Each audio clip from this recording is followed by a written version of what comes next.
Like, listen, Mark, I don't like Stanley.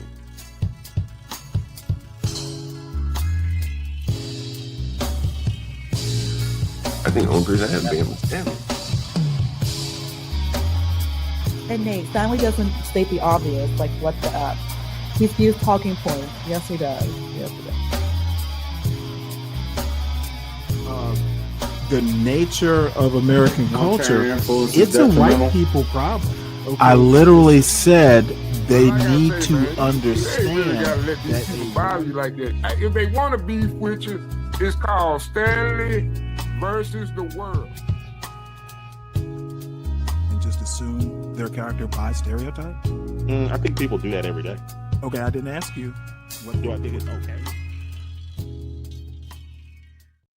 My book came out in 1997, and the next year they did DNA testing on descendants, and it corroborated what I said. There's a connection between the Hemings and Jeffersons, and no connection between that family of nephews who are accused or who said to have been the father of the Hemings' children. So it's about how Black people's word then and now is treated in a diminished fashion.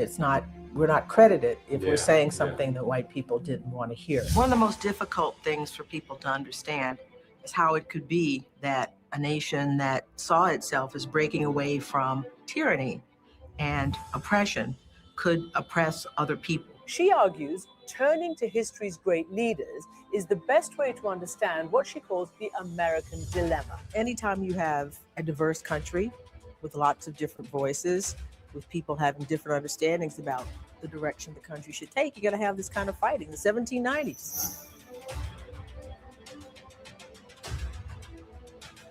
Political ideology is to get people to think about American history and to think about the fact that African American people have been here from the very, very beginning, have been part of this story.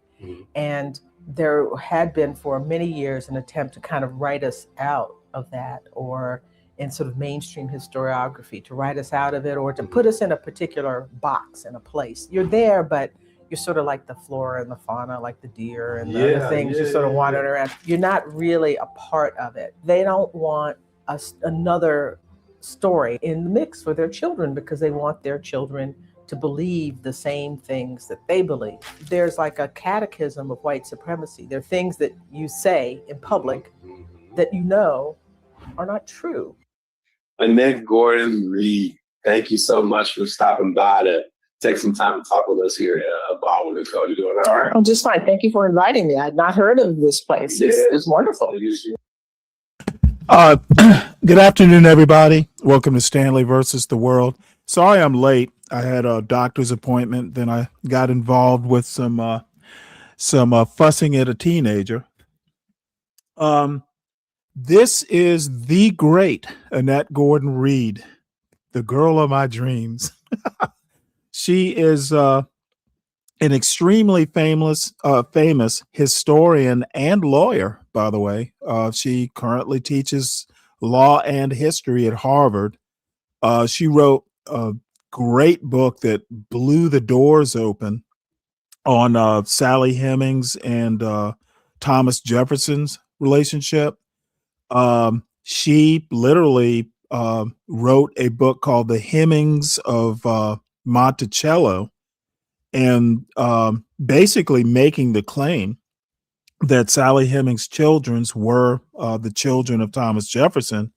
And she got pretty much beat up for it until they did DNA testing next year.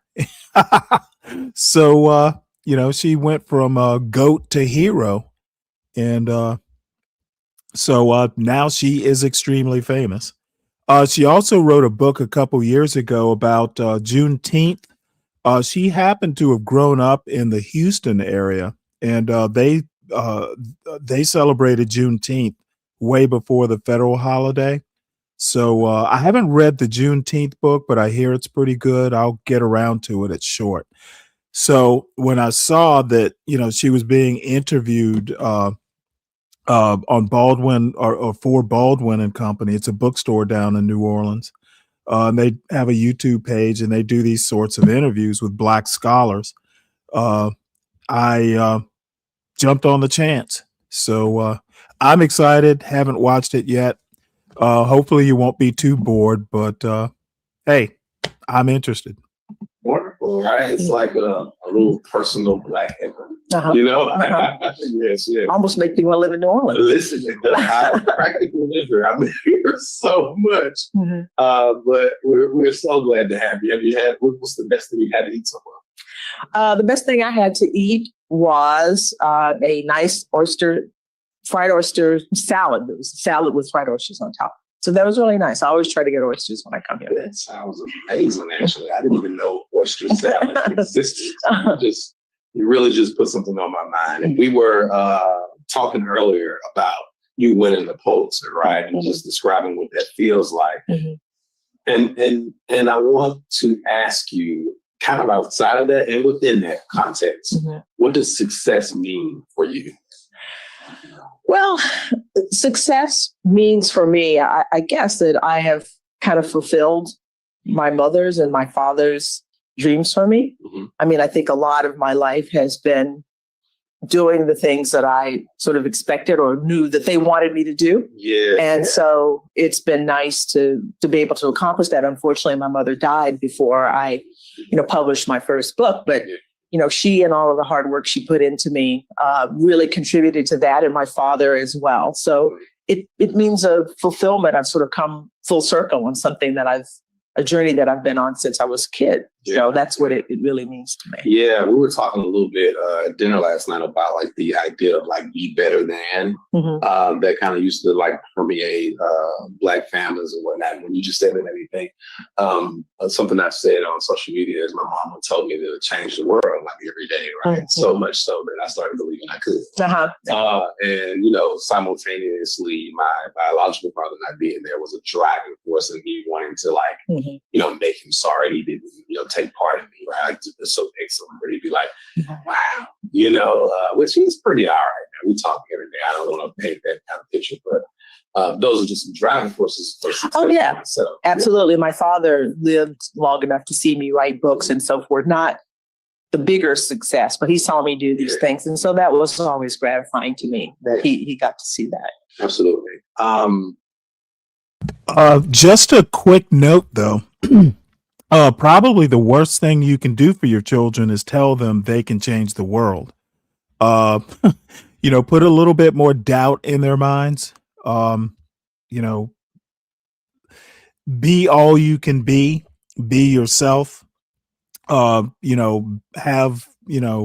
standards, that sort of thing, and everything else will take care of itself.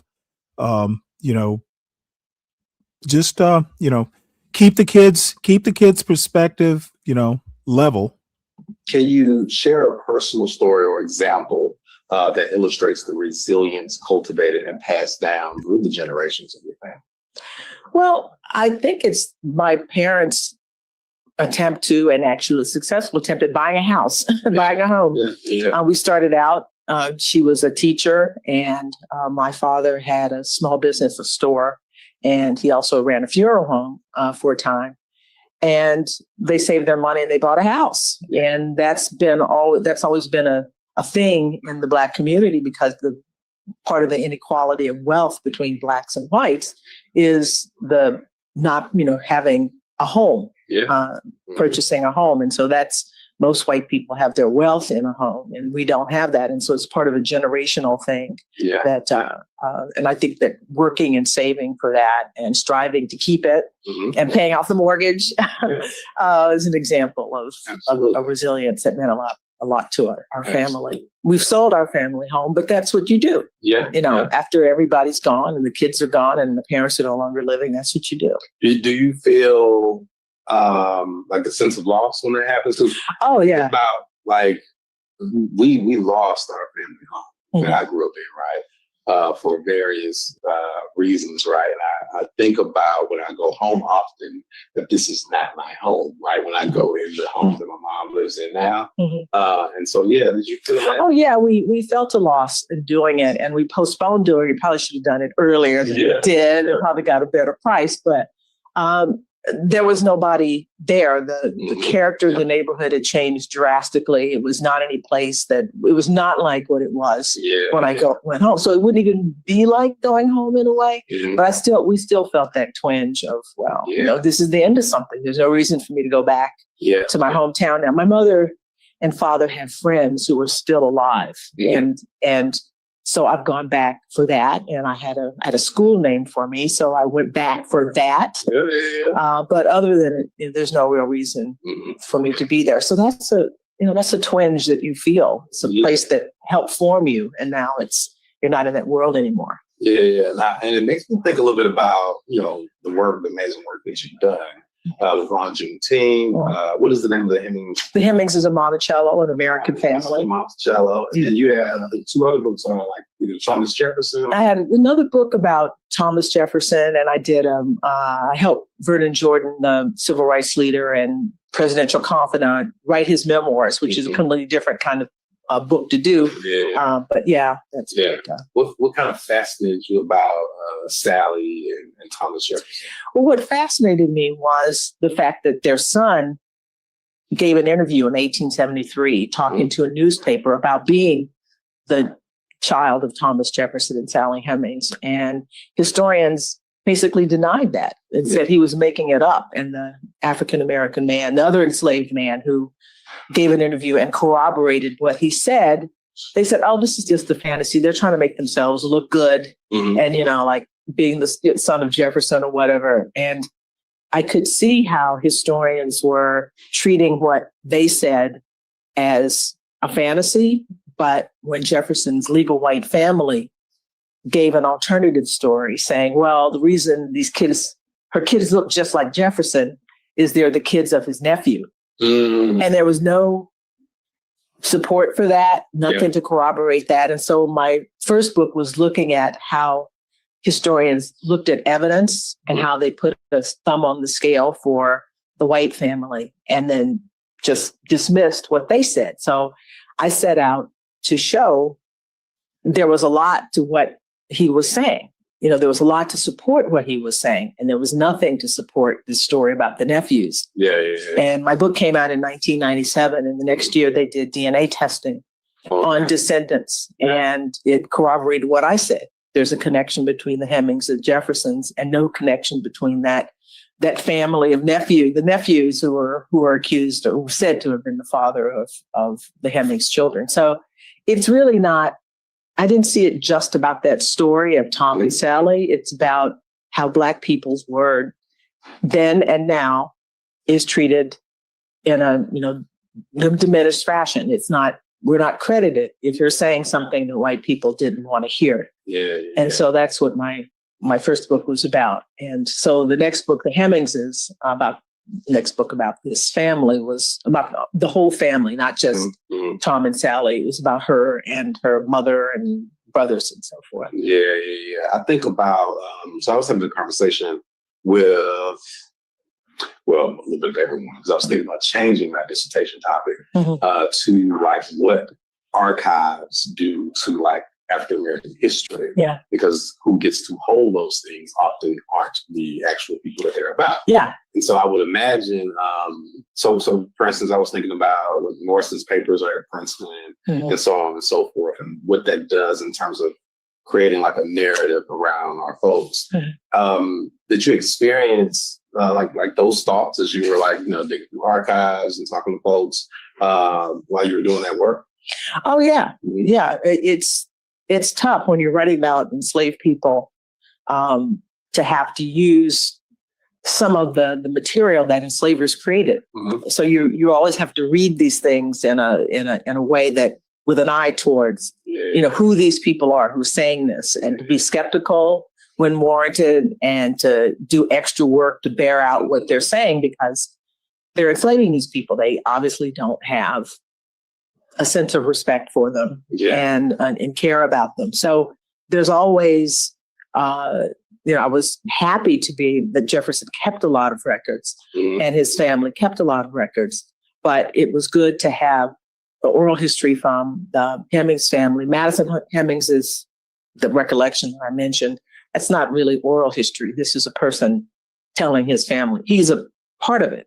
There's not like oral history is usually, it's someone down the line who's telling the family story, but he was a direct witness to this. So you have to dig deeper. You have to be skeptical of things that people say and try to find stuff to corroborate these stories. So yeah, I thought about the archive. They were not meant to be in the archive, right? Enslaved people, they were kept out of it. And uncovering it takes a lot. It's a lot more detective work than when you're just looking at people's letters. Which can lie too. I mean, Oh, I read some interesting letters in like the Southern Misses archive. Oh yeah. They got some interesting stuff. Even and it goes back to like 1863, right around the time when they're like, all right, you're gonna let them free. Can we like make a militia, et cetera, right? And like the precursor to the KKK, which is the white caps in the area as well. When I'm thinking about like the Toni Morrison called it rememory, right? And I'm thinking about like the reconstruction of like history, and I'm thinking about on Juneteenth. Well, first of all, I want to ask you about like, so there's this concept, and I brought this up yesterday. Claire Dieter's Monsters, the Fan's Dilemma. It talks about like a certain level of pride that comes with like fandom. Like I know Jay-Z's high school, right? Bigger fan than me. You were talking a little bit about like having that same pride with Juneteenth. Yeah. Right? Prior to it becoming like a national holiday and more celebrated in a loud fashion, I guess I'll say, outside of Texas. Can you talk a little bit about negotiating that for a little bit? Well, what I first heard about people celebrating Juneteenth long ago, years ago, and I thought, why? Why would they be doing this? This is our holiday, because I grew up thinking it was Black people's holiday and Black Texans' holiday in particular. And then whites started celebrating it as well. It became a state holiday in 1980. And I felt, on one hand, you think, okay, so they recognize it. And on the other hand, this is something that's ours. Yeah. And then I realized later on that, if you see Juneteenth and the end of slavery in Texas as an advance in human rights, a step, not the end of it, but just a step, then you should want people to celebrate it. Not just us. It should be Black people outside of Texas. It should be white people. Anybody who sees themselves as an ally should celebrate it. And so I realized that that's kind of childish to want to keep things just to yourself. But it was a very intimate family community. I remember we just sort of wandered from house to house, and everybody had, tubs of soda, and kids would drink too much and throw firecrackers, which I can't believe we had. Our parents let us have, which my kids would never have, but it was a different world. So I got over that was not a very mature way to see it. Have you seen the Juneteenth? Was it ice cream? No. Yeah. I read something about that. Yeah. Those like the corporate. You mean all these terrible products and stuff? It's like, but I mean, like you said, those like. That's why you need DEI. Somebody to say, don't do that, and that's not a thing to do. And it's funny you talk about firecrackers, and then immediately when you say I can't believe we had them, it made me think about we would have firecracker wars. Oh yeah, we'd throw firecrackers at one another. Yeah. And I can't believe be careful, what your parents would say. That's it. Like holding the Roman candle and the dust on. My father tells a story about him and his brother setting a field on fire with firecrackers. And I think I'm still feeling like the black cat on my arm. When I think, well, you're so much younger than I am. They were still doing that. I mean, I'm talking about more weeks, right? Yeah. When I think about on Juneteenth as well, there's something to be said about the prideful element of place, right? And the way that you treat Texas and the way that you talk about all the different, ethnicities and cultures that exist there, right? What does place mean? Oh, it means a lot. It's it helps define who you are. The kinds of things, the rituals you perform with your family, the play that you had with the kids in your neighborhood, the fights you had, it builds your character in a way. And because Texas, I know Mississippi, you're from Mississippi, right? I mean, I'm sure you have a great sense of pride about that and connection. And the Texans are kind of, it's a little extra. It's a little, those are, maybe that's why I moved to New York. There were two places, that have that sense of self. I meet people from Texas, and you meet people from there, and you don't have to go very far before you find out they're from there. Yeah. I know all the people who are from Texas, and people from Massachusetts don't immediately tell you, I'm from Massachusetts or I'm from Ohio, But Texans is like that. So, and it's drummed into us. We take Texas history twice you have to take it in the 4th and the 7th grade. And then in high school, you can take it as an elective. So I had like 3 years of Texas history. Yeah. So it's kind of drummed into you from the time you're small that you're from this special place. And it makes people who are Texans feel that they are special. So that sense of place, and that's kind of outsized, it really is a little bit over the top. That sense of place defined me and made me grow up thinking that I was part of a special group of people. Yeah. And the book is really about what that means for a Black person, understanding that Black people came to Texas with the Spaniards in the 1500s. So they were there a long time before plantation slavery. By the way, a Black conquistador, I can't recall his name, I'd have to look it up, was the first person to plant wheat and actually grow wheat in the New World. I've learned that a few years ago. It actually kind of surprised me. Something that's never talked about. But my ancestors were brought over from Mississippi and from Alabama and Georgia into Texas. My earliest, I can trace back to 1820s. This is before Texas is still part of Mexico and not its own republic, it's certainly not a state. So how do you have a pride in place with a place where your ancestors were enslaved? I mean, what does Texas mean to me? What does Mississippi mean to you? How can you have that pride? Yeah. And working on the book, which I did during the pandemic, and I was it's a time where everybody was sort of thinking about a lot of stuff. A lot of things. Is that it's about your family. Mm-hmm.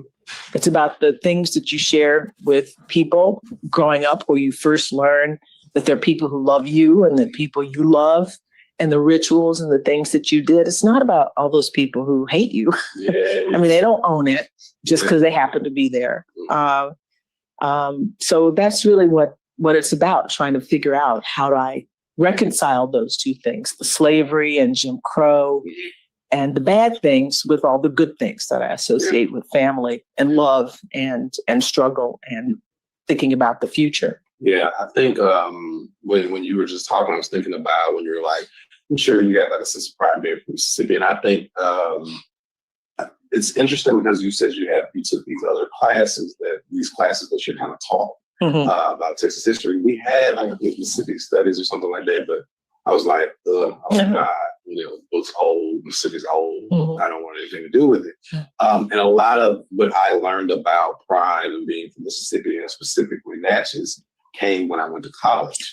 Everything else was about, I want to read. Like this whole idea of, I have to get away from here. And I think that is wrapped up in the history of slavery. Because Natchez, I don't know if you have learned or know anything about it, but it has tons of like plantation homes, et cetera, right? And people have weddings there. Yeah, absolutely. And so you see that growing up, right? They're dressed in the whole Confederate garb. Your grandma might be cleaning it out, and she had to wear a certain so and so. You know what I mean? Like that exists. It's still there, right? And so at first, right, I had like this this wanting to kind of run away and escape, right? And then you go to school and everyone has this reverence for your city, right? And it makes you kind of go back in. And to your point of, it's about like family and the rituals you perform. Now I'm like, I fiend for those things when I go back because I just find out so many cool things about them. And these are the people who like said, oh, shake my head. I don't know if you have to do it in Texas, like when the baby comes, shake my head, rub my legs to make sure I wasn't bow-legged, right? But I had no idea they were members of the Deacons of Defense, or that, you know, they were in these traveling blues bands, or that there was a brothel there that went to the late 90s, right?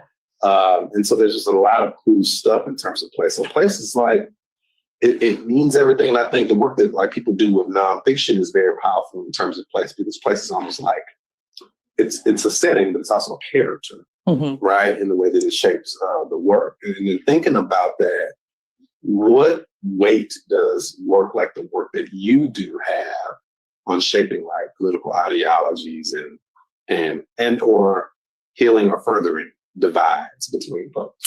Well, I hope the political ideology is to get people to think about American history and to think about the fact that African American people have been here from the very, very beginning, have been part of this story. And there had been for many years an attempt to kind of write us out of that, or in sort of mainstream historiography, to write us out of it, or to put us in a particular box, in a place. You're there, but you're sort of like the flora and the fauna, like the deer and the things you sort of wander around. You're not really a part of it. And one of the things that's happened over the past 50 years is the incorporation of people, of indigenous people, of African American people into the American story. And that changes things a lot. And I think part of the backlash that we're facing now about history is that there are people who don't want that. The people who are doing the weddings and all these kinds of things. They don't. I happen to have grown up with a mother who was into Black history specifically, but history in general. And, I didn't really get as much into history as I am now until, I don't know, probably maybe after my son was born. So, I'm 60 now. It would have been right around, well, shit, time flies, right around 40. So about 20 years. And I have found that, even just a working knowledge of high school level history helps with understanding politics. A lot of what happens even in Trump's America is, it's happened before, things similar have happened. I really think that young Black people and Black people in general, Black Americans, should be a lot more aware of American history, Black people's place in American history, as well as, other types of communities in American history. It helps. Want another story, or a more inclusive, that word, story in the mix for their children, because they want their children to believe the same things that they believe. And typically, you think of like my parents. I mean, surely they wanted me to believe some of the same things that they believed, but they also believed in education. They sort of knew that we were going to change, that there would be a new day, and they were hoping for that. But we're having a reaction against trying to use what we know about history to broaden the story. Yeah, it's almost like a national cognitive dissonance, like of a whole like group of folks. We were talking last night with a brother, a white brother, who said that he didn't find out that it was illegal for enslaved folks to learn how to read until a few years ago. And we were, of course, flabbergasted. But then I was telling, we were at dinner with, I was like, that is a core necessity for white supremacy to succeed. A nation keeps its shape by the stories it tells itself, right, about what happened. And I think that's Dr. Monty Perry. And she was speaking yesterday. Did you see her yesterday? I didn't get to kind of see her here. She was here Yeah. the other day. But when you think about the necessity of cultivating the story, right, and then what that allows you to think and move inside of, that's what I'm thinking about when I hear you say that, right? Because like that is the controlling narrative of my city, right? You can come and get married here in an antebellum home. And dress up, and it's almost like Pretend you're back in the good old days. it's like when, and so that's like the prevailing story, like that you can come and get married here, you can dress up in the Confederate garb, and it's almost like we aren't there. Like there's a whole, and there just as much of wealth of information about the Black folk there, and or what we call they obviously have a name there. They're called the Natchez Indians, right? The indigenous folks who are there. There's just as much a wealth of cultural information there for those that deserves to stand alongside them. And that when you were talking about like almost like this Americanism, how that's starting to be redefined, makes me think of something that Maurice Hollis Ruffin wrote. I can't remember the name of it, but it was an essay about how his family members fought in wars. And how they were like, the real Americans, they will never actually have that put on them. They are the actual ones, all of the people of color in the nation are the actual ones who believe in those ideals, and then the hegemonic powers that be circumvent those ideals whenever they feel necessary. And that is Thomas Jefferson, right? So when you think about some of the things he said about the inability of love in enslaved folks, while Simon probably is writing that, while Sally is literally tearing the room, it is almost. And while he's doing things on the plantation that show that he clearly understands that that's not true.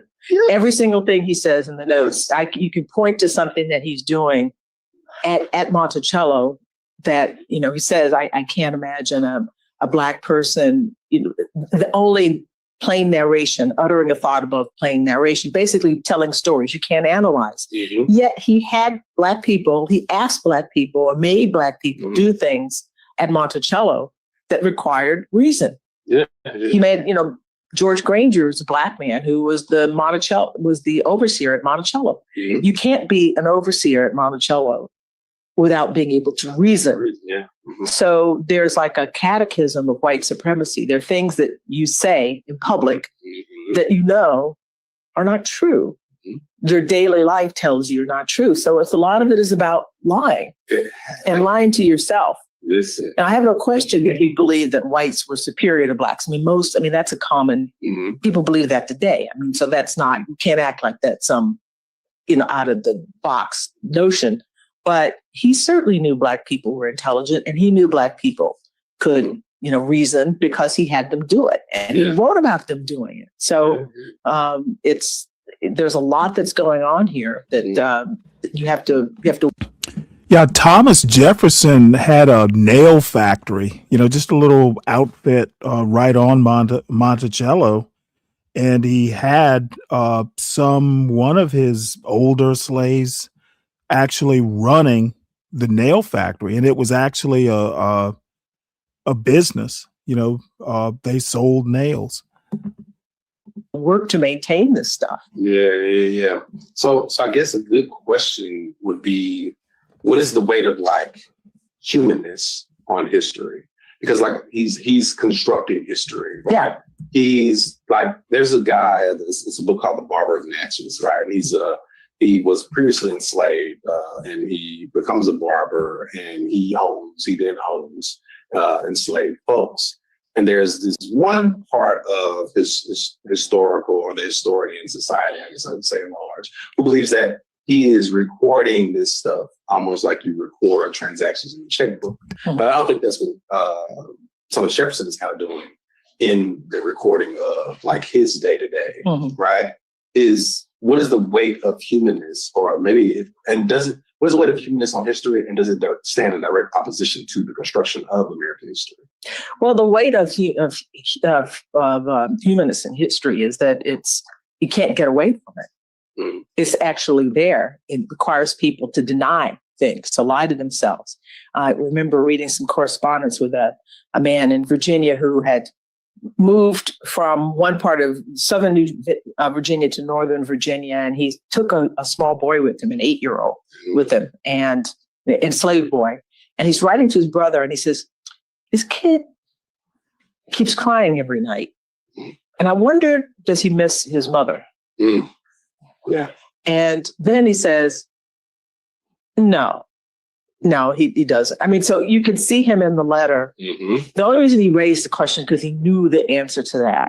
Yeah. That this is a person, this is a human being, and you can't take an 8-year-old from his or her mother and not have them miss their mother, right? And not know whether if you ever see them again. And yet he convinces himself in that letter. You can see him saying, "I have to deny that." Yeah. But that letter is proof, to my mind, that they know what's up. They understand what it is. Most of these people understand that they're doing that they are acting in an inhumane fashion and they're dealing with human beings, but they have other issues. They see themselves as better human beings, more important human beings, and their values and their desires matter more than other people. And they made that choice to do it. Yeah. And that's what I think people are, the backlash that I talked about before. And shame is not a strong word. It maybe for some people it's not a matter of shame, but there's certainly a huge discomfort with the idea of telling these stories because they know what their ancestors did and they know how people today will view that. And so they want to hide this stuff. The whole purpose of it is to deny the humanity or to put it in the minds. When you talked about the weddings and people not paying attention to the Black people, well, we've changed. I mean, we have a whole historiography now about slavery and enslaved people's lives, and ignoring that means you're trying to keep this story of the glorious South in place. Yeah. And you don't want any kind of additional stories, any additional narratives about people's lives. So it's a political choice to do that. Absolutely. It's definitely about politics. And they accuse us of being political, but that's a political choice to pretend that nothing has happened since hoop skirts and, the glorious South, and you haven't learned anything. Yeah, it's like you do that and you can go extra far. Yeah, No, exactly. that. That's not where we are. We're in a different place, and they don't want to be in it. This is an interesting statement here. Fred says maybe he thought there had to be something mentally deficient in a person that was willing to be a slave and an overseer of the enslavement of his own people. I'm not even sure that makes sense. An overseer isn't the one doing the enslavement. He's overseeing the work. But, I guess my question is, that part of Virginia, if you've ever been to Monticello, it's fairly remote, especially back in those days. And what were the alternatives? The overseer was a slave, by the way. It's not like a Black overseer wasn't a slave. It's totally likely that, that overseer didn't receive any sort of monetary, I'm sure there were privileges or something like that, but what would the alternative be? That part, I'm not sure. I guess you could run away, but that certain parts of the country, it's a little harder to run away from than, say, Frederick Douglass in Maryland. Different place. They want to go Well, back. by the way, Jefferson had slaves that ran away. So did Washington, for that matter, but not many. To that, with antibiotics and other stuff. Yes. Well, it has been an amazing conversation. I want to thank you so much for stopping by. I hope you had an awesome time. I did. I'm glad I discovered this place. Thank you for inviting me. Of course. Mhm.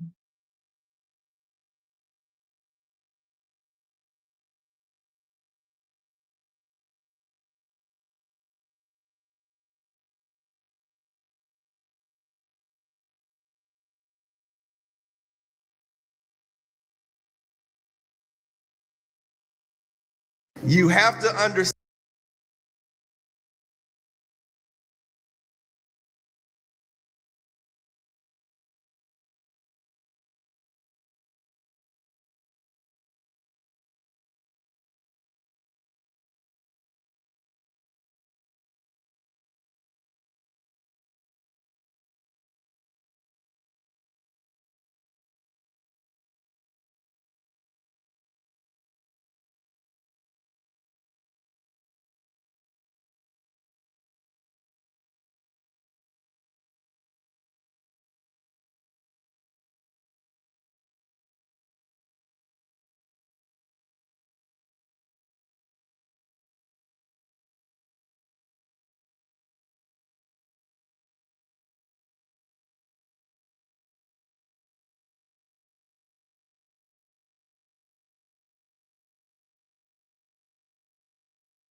We are now live.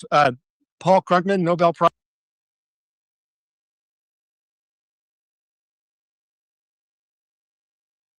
Prize winning economist and longtime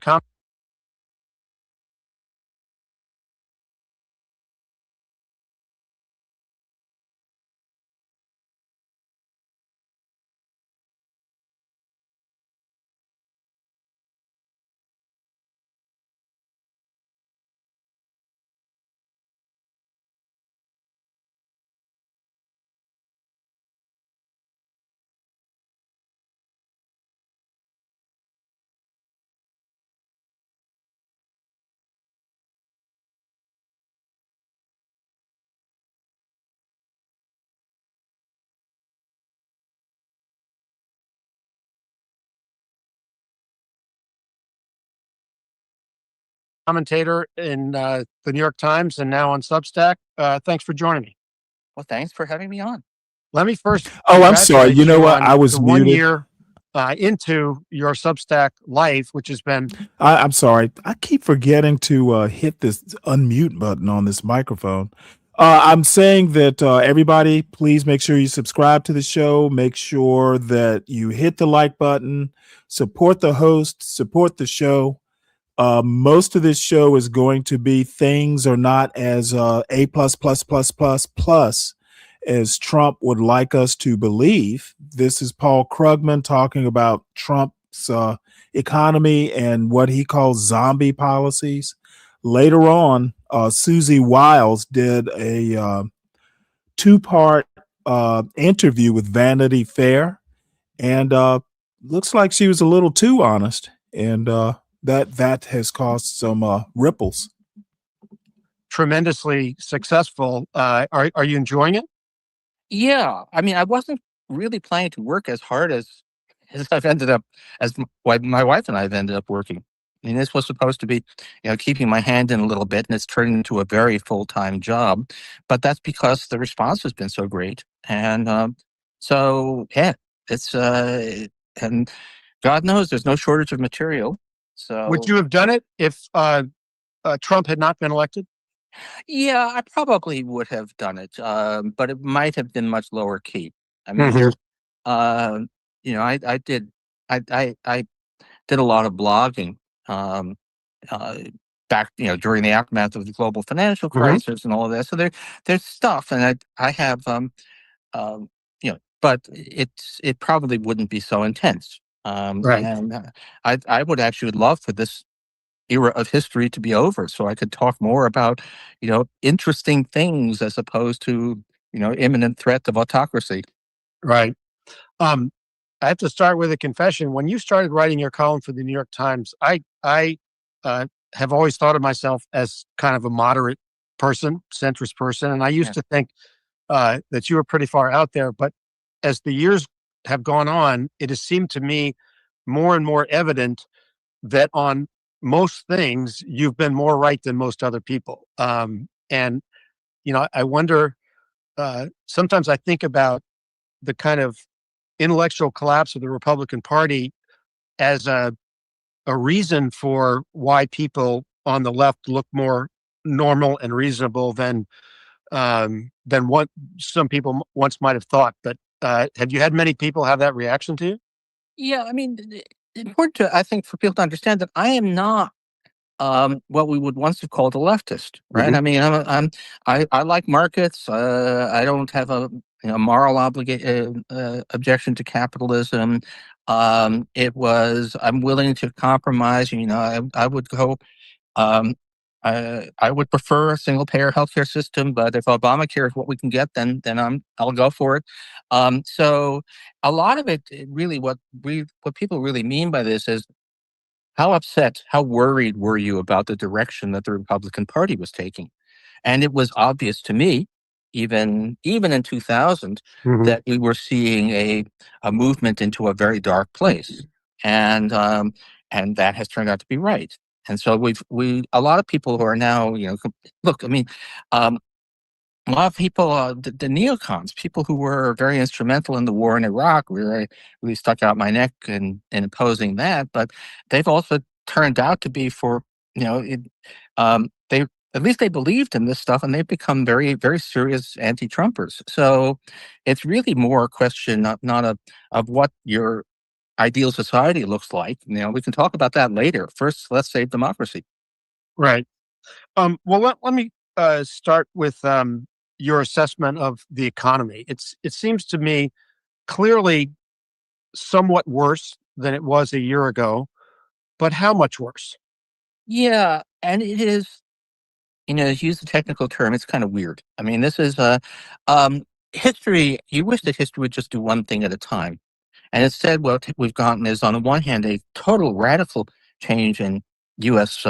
Trade policy, tariffs to levels we haven't seen in 90 years, which would be one thing and is definitely a problem.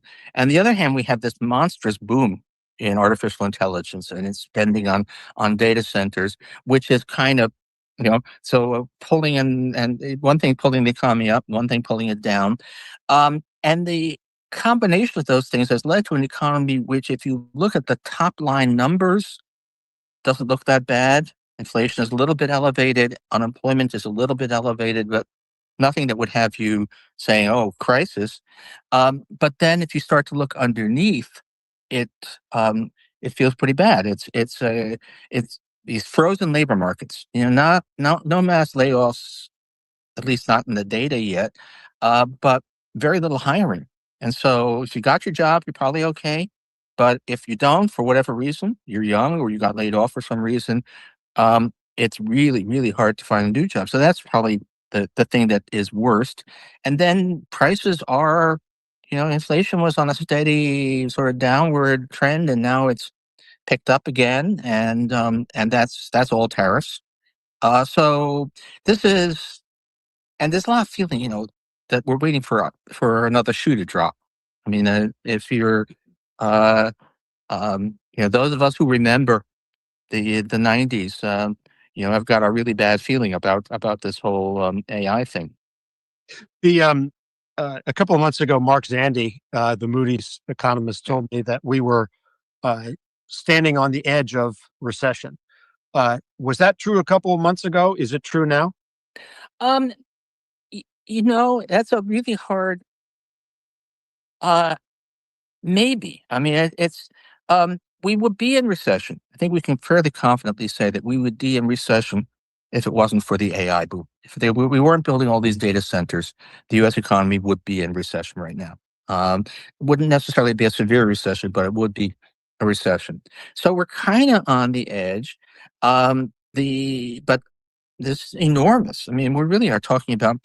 It appears that this boom, the current tech boom, is bigger than the dot-com telecom boom of the late 90s, bigger as a share of the economy. So that keeps us. Well, the problem is what happened with the dot-com boom. It wound up being a tech bubble. So that is scary. Head above water for the time being. But all it takes is, in a way, a Wile E. Coyote. We talk, a Wile E. Coyote moment where laws of cartoon physics. When you look down and realize that there's nothing supporting you, that's when you fall. And a Wile E. Coyote moment on the tech sector, where it is really, really hard to come up with any way that these companies can make back the money they're spending. That will push us into recession. Given the fact that some of the tariffs have come down, there doesn't seem to be as much day-to-day or week-to-week or month-to-month fluctuation in them, and that there have been huge loopholes in the tariffs that take the effective tariff rate lower than it is nominally. Does that tell you that the threat of what tariffs could do to the economy has now been kind of settled down and contained? A little bit. I mean, we had, first of all, there was a lot of hyping. I think I'm on record as saying that people were overhyping what tariffs would do. It was more the uncertainty than anything else. Economists believe in free trade, and so we tend to hype the dangers of protectionism, which are real but not at that big. And look, we're trying to really peer through the fog here, but given the actual effective tariffs that, given that there've been a lot of ways that people are able to avoid paying these tariffs. So instead of a 15-point rise in tariff rates, we probably have something more like a 10-point rise or less, which you would expect to raise prices in the end by maybe 1%. And the best estimates I've seen say that what we've actually seen is around 2/3 of that so far. So most of the impact on price is probably already through.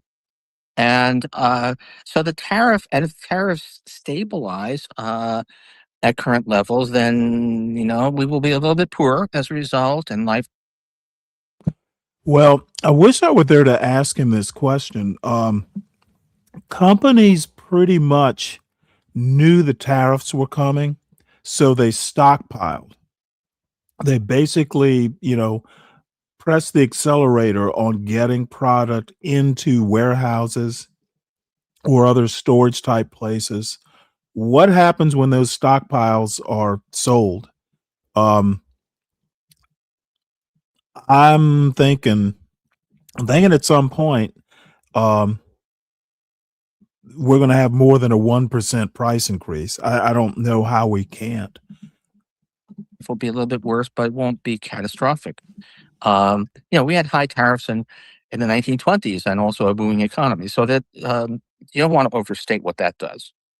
I want to ask you about a different threat from the Trump administration and how you quantify it if you can. I remember a few years ago, Alan Greenspan said, free market economies depend on the rule of law. Yeah.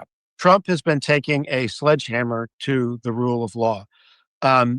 Is that something that has an immediate impact, a long-term impact? How do you assess it?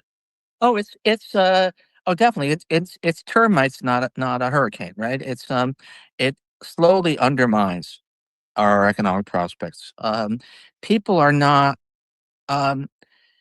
we're still getting a fair bit of investment in the United States, quite a lot, but there's going to be some caution. I mean, if you don't know whether ICE is suddenly going to descend on your Korean factory and arrest the visiting executives, and people. America, we built our world leadership a lot on having the best and brightest from all around the world come to America. Now we're in a world where not only is that a dubious proposition, but I know European, actually people who go back and forth between Europe and the United States quite a lot, and they travel with burner phones. They don't want they don't want the mobile phone that has the text they send to their friends back in Belgium. Where ICE can seize, where CBP can seize it. So, that has got to erode America's. One thing to note, Canada has basically started trying to attract the H-1B visa people who don't want to deal with the U.S. And, Trump's tacking $100,000 on top of procuring an H-1B visa. And then I guess people who are having H-1B visas expire, instead of going through the rigmarole of, having to reapply, Canada is going, come here. And I know I read last week, a couple MIT professors have decided to go to Canada. I think they were here on some sort of a visa. So I don't know if Canada is going to, have that big an impact, but other countries see what's going on here. And America's not the only game in town. It's the best game, maybe, but not the only. A global position. I would think it would also be corrosive, the loss of trust in a couple of ways. One, by other countries in their economic relations with us. The other is by domestic and international businesses losing trust in American government assessments, in American government data. We saw the BLS head fired after a bad jobs report. How do you assess that impact? What's happening right now is mostly that we're just losing data. We're getting less and less data. Now, to actually fake the numbers is harder. I think probably harder than Trump people realize. To actually, cook the books at the BLS would be a really big effort, involve hundreds of people, and we would know about it. It would. So when we get new BLS numbers, you will be confident in them. I will, for the time being. First hint that they really are cooking. We will. I will talk about it, as will lots of other people. But so far, it's more that stuff has disappeared. So, if we want to think about nutritional food adequacy in America, well, we're no longer producing those reports. If we have another pandemic, I will not at all trust the numbers coming out from the CDC about the effect.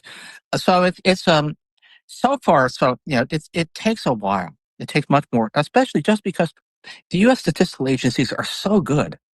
They have such a really terrific track record and such a good system that mucking it with it is hard and will be dead obvious if they try to do it. Let me ask you about some of the people running economic policy for Donald Trump. You wrote today about Kevin Hassett, who has made a series of just crazy claims about prices coming down, about Joe Biden being responsible for every ailment in the economy. He said earlier this year, we're not doing a trade war, we're doing a war on fentanyl. And that's why we're putting tariffs on Canada, things like that. When we had stress in the regional banking system a couple of months ago, he said, yeah, that's because Joe Biden was asleep on banking regulation. How do you assess what he's doing and why he's doing it? He's in some sense a peer of yours. Is he a competent economist who is pretending or something else? Well, he was never a very competent economist, right? And I hate that. That sounds snooty, right? But nobody would ever have said, even before recent years, that he was a top flight talent in the field or a influential researcher. But he basically sold his soul for politics a long, long time ago. You go back to goes all the way back to the Bush administration, that he's been pretty bad, and certainly Trump term one. So look, I did say in today's Substack that he's a DEI hire, an ideological DEI hire. He's somebody, he's not the worst. I have to say, among the people whose names have been floated for Fed chair, in some ways, he's not the worst of that batch, and not as nearly as bad as some of the other people that Trump has surrounded himself with. But he would not. There's no way that he would be in this position if he weren't just reliable sycophant, basically. And by the way, the tragedy, the economics as a profession has a fair number of reasonably conservative, competent people. They're fair, by the nature of it. There are a fair number of people who are basically favor smaller government, worry about the incentive effects of taxes and so on, who are also actually good economists. And many of them, I think, even a few years ago, imagined themselves having some role in setting economic policy in a Republican administration. But they're not wanted. Their competence itself is disqualifying because they might take a stand on principle. We can't have that. I'll just stop it there. That pretty much says it all. Trump's first administration did have some competent people, at least, in the immediate White House orbit. And Trump has just gone full anti-intellectual. Just having Pete Hegseth as defense secretary is pretty much emblematic of what Trump is looking for. So we'll move on.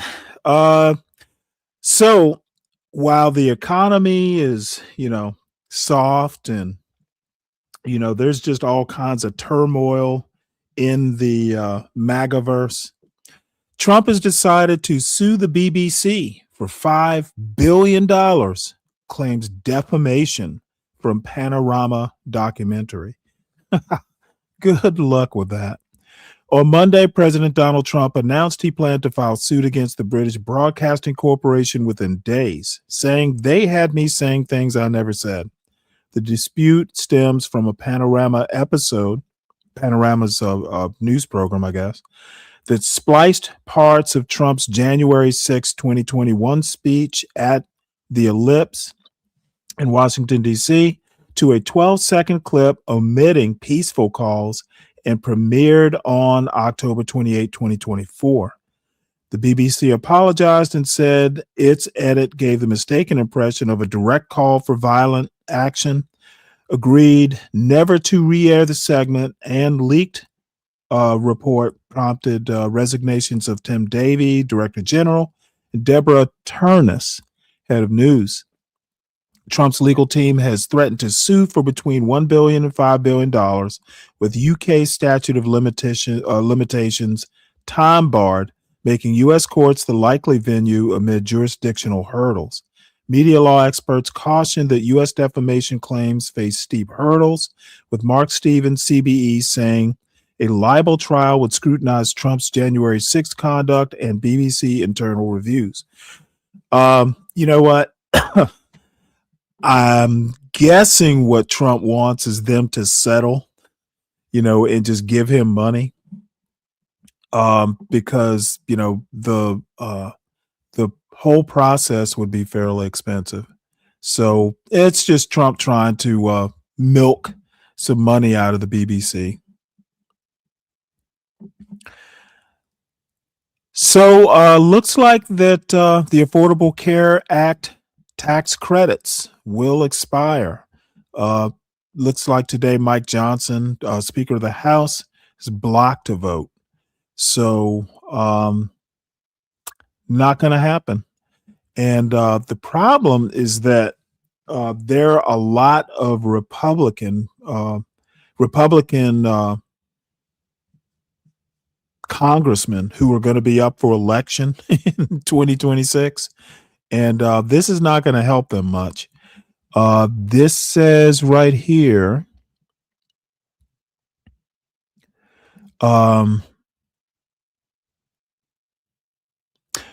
Representative Brian Fitzpatrick launched a discharge petition last week to force a vote on a bipartisan bill extending subsidies with safeguards. Has 24 signatures split evenly, but needs 218 to succeed. So that's not going to happen. Basically, this is just going to make Republicans in competitive districts, it's going to make it that much harder for them. So we'll see how that goes. So on to the marquee event. Let's see, we got some stuff out of order here. How did that happen? Give me one sec here.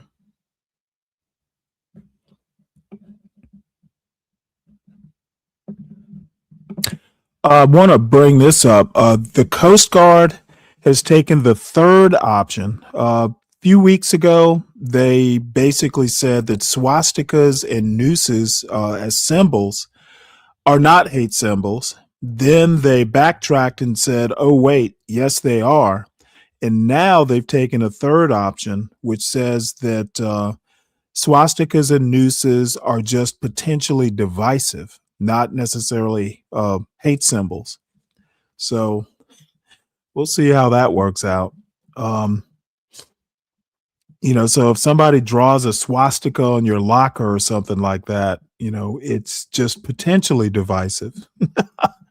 It's not a hate symbol or any form of harassment necessarily. So talked about Susie Wiles and her Vanity Fair interview in two parts. So according to Axios, that interview has caused the White House to launch a damage control campaign over unfiltered Wiles interviews.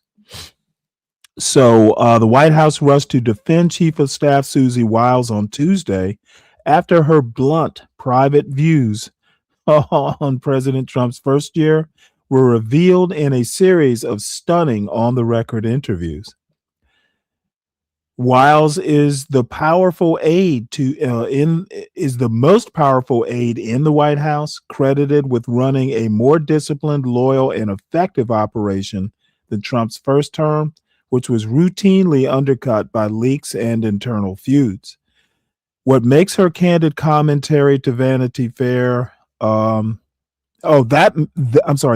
makes her candid commentary to Vanity Fair, in which she questioned the judgment, execution, or consequences of many of Trump's most aggressive policies, all the more striking. So what they're saying, the article published early this morning is a disingenuously framed hit piece on me and the finest president, White House staff, and cabinet in history, Wiles wrote in her first original X post since October. Wow. 2024. Oh shit, she hadn't used X in a year or more. She says significant context was disregarded and much of what I and others said about the team and the president was left out of the story. I assume after reading it that this was done to paint an overwhelmingly chaotic and negative narrative about the president and our team, she added. Caroline Leavitt, the press secretary, quickly rallied behind Wiles, tweeting that Trump was no greater or more loyal. Trump has no greater or more loyal advisor than Susie. So let's see what's in these Vanity Fair articles. So this is the first one. Part 1 says here, Susie Wiles talks Epstein files. Let's see, is this the... No, I'm sorry. Let me find I want part 1 of 1. My bad. So this is Susie Wiles, J.D. Vance, and the Junkyard Dogs, the White House Chief of Staff on Trump's second term, part 1 of 2. So I have not read it. I literally just heard about it on the way back from my doctor's appointment. So we will be going through these. We will be going through these for the first time. So let me go ahead, get rid of some of these tabs.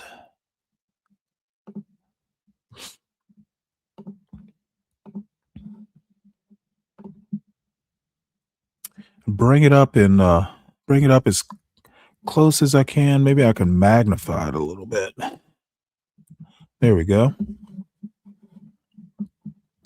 So it says here, throughout the first year of Donald Trump's second administration, Vanity Fair writer Chris Whipple has interviewed Wiles amid each moment of crisis. The Insider's account joins a portfolio of portraits for an unflinching up-close look at power and peril.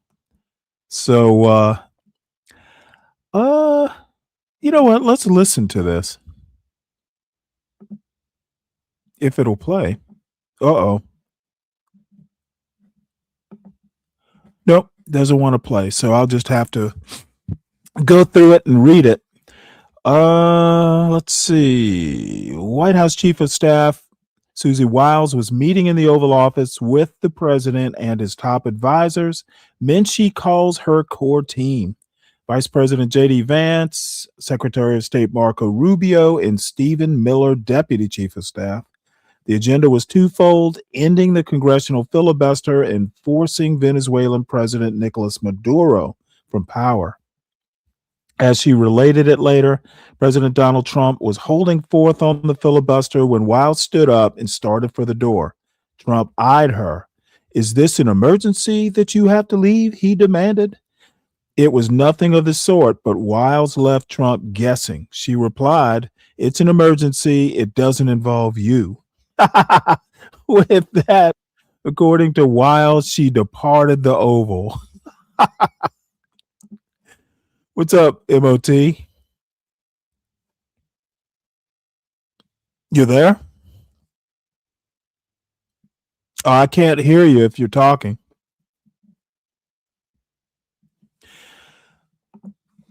I'm a Koch brothers shill. MOT, I can't hear you. I wonder if it's me. Anyone in the audience, can you hear Man of Tomorrow? Let's put this back up here. Yeah, I don't see any audio coming through for you at all. Maybe you're probably out on the road. Zhang, what do you mean I'm a Koch brothers shill? Can you all hear me? I hope you can. Let me Can you all hear me? Okay, so I can hear myself on the phone. So anyway, I'm glad you're here, Zhang. We can beat up on your, and you too, Brooklyn. We can beat up on I can beat up on Trump with impunity now. So says here, Uh, it says here, Wiles wearing dark pants and a plain black leather top. Why is she wearing a leather top? Met me in her office with a smile and a handshake. Let's see. Wiles and I have spoken regularly about almost everything, the contents and consequences of the Epstein files, ICE's brutal mass deportations, Elon Musk's evisceration of U.S. aid, the controversial deployment of the National Guard to U.S. cities, and the demolition of the East Wing. Lethal strikes on boats allegedly piloted by drug smugglers. Acts many have called war crimes. Trump's physical and mental health, and whether he will defy the 22nd Amendment and try to stay on for a third term. Yeah, I don't know that Trump's going to make it to that long. Let's see. Most White House officials parse their words and speak only on background, but over many on the record conversations, Wiles answered almost every question I put to her. So let's see. What else do we have here? It says here, it does little short portraits here. Susie Wiles is the enforcer, the architect of Donald Trump's 2024 election victory, now his White House chief of staff, is the daughter of the famous sportscaster Pat Summerall. I didn't know that. That's interesting. I used to love Pat Summerall. As Wiles explains, her father was an alcoholic. Wow, Pat Summerall? So she knows how to deal with difficult men with big personalities. I make a specialty of it, she says. So Trump's not an alcoholic, but I guess maybe he's some sort of abusive big personality. Let's see. Wiles has worked at the center of the storm, the Trump whisperer who sees it all. I am entering my 9th year altogether, my 5th year day to day, she says, of working with Trump. So it's hard to surprise me. That sounds like a backhanded comment if I've ever heard of one. So many decisions are of great consequences are being made on the whim of the president. And as far as I can tell, the only force that can direct or channel that whim is Susie, a former Republican chief told me. Chief of what? White House staff, probably. In most White Houses, the chief of staff is first among a bunch of equals. She may be first with no equals. Damn. So, let's see. It's been a busy year. Trump and his team have expanded the limits of presidential power. Oh, boy, have they. Let's see here. J.D. Vance is the heir apparent, according to this. Once a fierce critic of Trump, who could be America's Hitler? Vance said in 2016. I remember that. The vice president is now the highest ranking acolyte, a 180-degree transformation that Wiles calls sort of political. Wow. So opportunistic would be another word. In the wake of his friend Charlie Kirk's assassination, Vance spoke of the festering violence on the far left. What bullshit. Helping fuel Trump's campaign of revenge and retribution against political enemies. A conspiracy theorist for a decade, according to Wiles, Vance keeps a close eye on the views of younger voters. Yeah, because they'll be the ones voting for him or attempting to. Let's see here. Apparently, the first conversation took place the day after Inauguration Day. A little more than a week. January. Oh, that's right. January 11th. I'm thinking January 21st. Wiles called from the road en route to Mar-a-Lago. Oh, she lives in Florida, Ponte Vedra.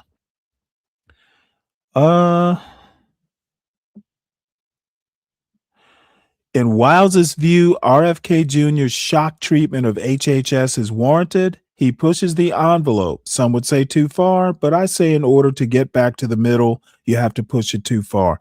What a strange fucking point of view.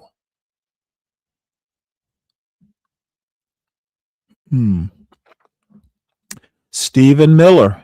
He is nicknamed the Zealot. Trump's deputy chief of staff for policy and homeland security advisor is the tip of the spear for the president's weaponized roundups of immigrants and the take no prisoners approach to alleged drug smugglers. Utterly loyal and a fierce protector of the president's secrets, Miller is a battle-tested soldier in Trump's war against the deep state, says Miller. We came into the second term fully, completely ready and prepared to contend with that bureaucracy and ultimately to impose democratic will onto that bureaucracy. You know what? That is a very interesting thing to say. The democratic will, their version of democratic will is the people elected us. Therefore, we are their will. That's not exactly the democratic will. So let's see. What else do we have here? Dan Scavino. He is deputy chief of staff and director of presidential personnel. Look at that. Look at that weird haircut. Wow. Let's see. He is a social media obsessive and veteran of Trump's first term. He is also a former golf club manager and as a teenager toted the president's clubs. Wow. So he's President Trump's former golf caddy. Wow. When we came into the office in Trump 1.0, he says the Russia hoax kicked in right away and it was nothing but investigation after investigation after investigation.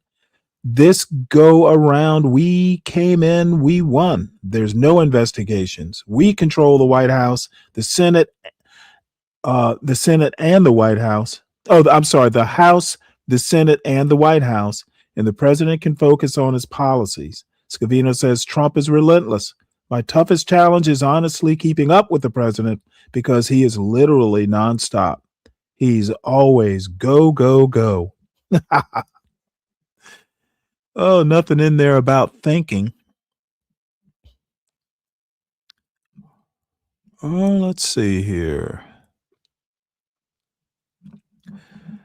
Let's see if there's anything interesting in the rest of this article.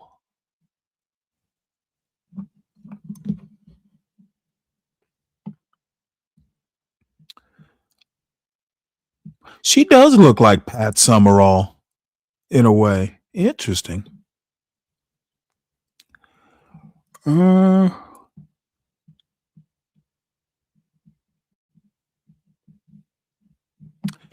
wonder what they were thinking talking to Vanity Fair.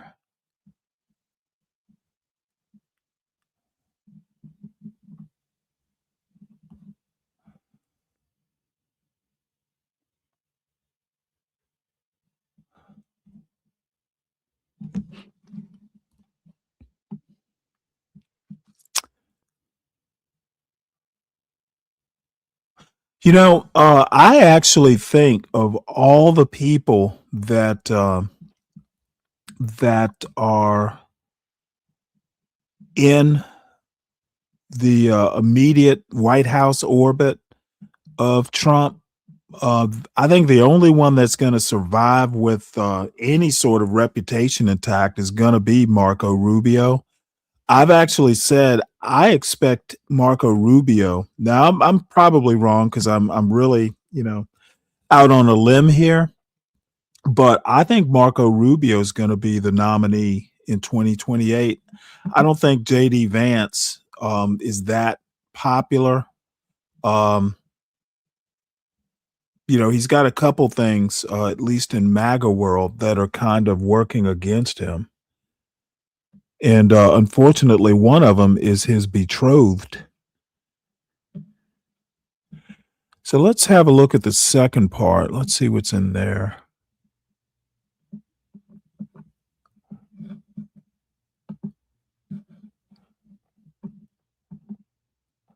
So let's see. Susie Wiles talks Epstein files, Pete Hegseth's war tactics.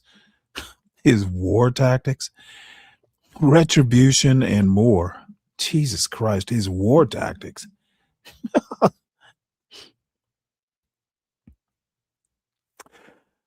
The day I met Wiles at the White House, this is November 4th, 2025. So that's just a little bit over a month ago. It was a watershed for Trump. Voters would choose governors in New Jersey and Virginia and a new mayor in New York City. They would also vote on Proposition 50, California Governor Gavin Newsom's proposal to counter a brazen Republican gerrymander in Texas. Collectively, the contests were a referendum on Trump's second presidency. And I wouldn't go that far. I don't think it was a referendum. 2026 will be the actual referendum.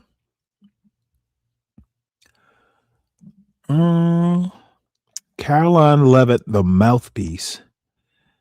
The combative White House press secretary fields questions from the press corps with all the subtlety of a Rottweiler. Wiles calls her a scary good communicator, right up there with the New York mayor-elect Zohran Mamdani. Really? Mamdani, I imagine, is better liked.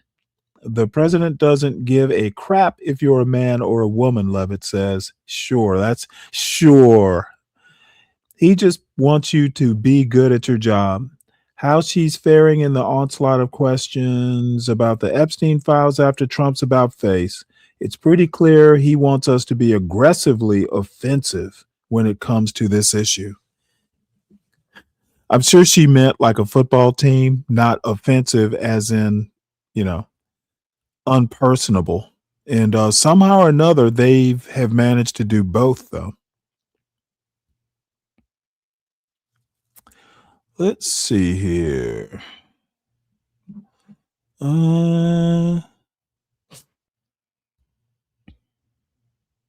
This is interesting. So she's asked, what about accusing Letitia James of mortgage fraud? Susie Wiles' response is, well, that might be the one retribution. Susie Wiles replied, oh boy. Somebody's going to quote that if they try and get her through get a grand jury indictment. That will definitely be quoted. What have we here? Let's see. Marco Rubio, the Hawk, a double threat. He's Secretary of State and National Security Advisor, the first since Henry Kissinger. Rubio takes a hard line against Venezuelan President Nicolas Maduro and a softer line against Russian President Vladimir Putin. Infer what you will from the gator skull he keeps on display. I think the president is losing his patience through the process, Rubio says, of administration talks with Putin to end the Ukraine war. He's given Putin every opportunity to get to yes, but so far Putin has not taken that. Trump is Putin's plaything. You know what? Putin's probably just, I would say yes, but Trump's a dick. I'm not doing it. Trump is just whipping I don't think I can see you, Kimmy. I'm not sure. I see you in the vertical chat. So I'm not sure what you're asking me. You can only be in one of two chats. I have the vertical and the landscape up.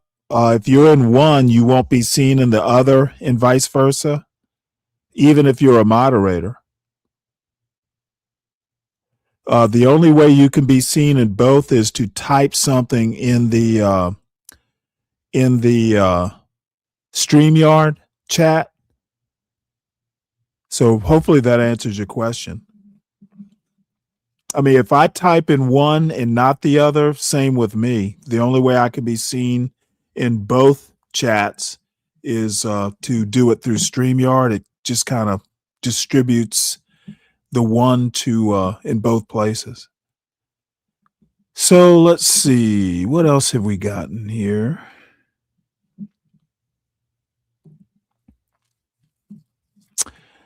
Let's see. So according to Wiles, Trump is back and forth. She says, sometimes Trump laments, gosh, I feel like we're doing really well. I wish I could run again, Wiles said of Trump. And then he immediately says, not really. Trump thinks he's doing really well. Wow. Let's see. James Blair, who I actually haven't heard of, the Bulldog. He's a 36-year-old White House deputy chief of staff for legislative, political, and public affairs, is one of Wiles' favorite junkyard dogs. Blair says Trump's genius is being able to simplify, like we don't use a $10 word when a $2 word will do. Ugh, I hate it when people say that. He has a real talent for just cutting through all the bullshit and the clutter and getting down to brass tacks. Staring down a possible GOP shellacking in the 2026 midterms, Blair says that the Epstein scandal is one of the big threats, but he's more worried about making sure people are feeling economically better a year from now. Because even if Epstein were perfect, but they don't feel good about economics, we're fucked. And I think that people are not happy with the economics. The polls are showing that. And I honestly wonder if they shield Trump from the polls, because I haven't seen anything positive in the polling. Even on immigration, something that, was kind of like the centerpiece of their platform. When asked about the increasingly frequent verbal attacks on women, Wiles replied, he's a counterpuncher, and increasingly in our society, the punchers are women. Hear that, women? You guys are the punchers in our society, increasingly. And I'm gonna be honest. I agree that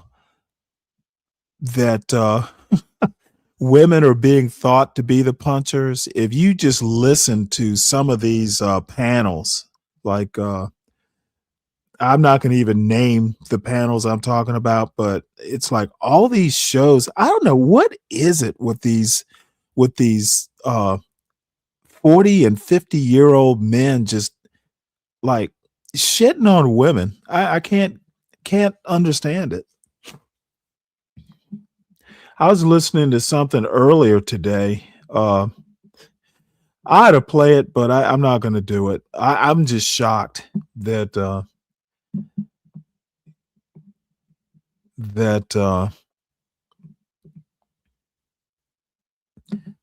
man, what a ridiculous looking outfit she's wearing. Does she think this actually looks professional? Wow. Oh boy. Let's see. Will Marco Rubio challenge Vance for the top spot on the 2028 GOP ticket? His answer, if JD runs for president, he's going to be our nominee, and I'll be one of the first people to support him. I don't believe that for a minute. In Wiles' office, a photograph of Trump and Vladimir Putin standing together, signed by Trump to Susie, you are the greatest, Donald. Will the president sit for a deposition in his Jeffrey Epstein-related suit against the Wall Street Journal? She says, I mean, if he had to. Yeah. Yeah, nobody's going to ask him to do that. They're all afraid. So, I don't know. I don't really see what's that explosive in here. There are a few hot takes. There's no evidence Bill Clinton visited Epstein's island, according to Wiles. As far as for whether there was anything incriminating about Clinton in the files, the president was wrong about that. Oh, shit. That's a hot take. Wiles said Trump was on Epstein's plane. He's on the manifest. They were, sort of young, single, whatever. I know it's a passe word, but sort of young, single playboys together. Yeah, playboys. That's what Epstein. He was jailed for being a playboy. All right, well, that's supposedly the explosive article. I honestly don't see anything that's a showstopper in there. What's up, Lord ADS? How you doing? What's up, Calvin?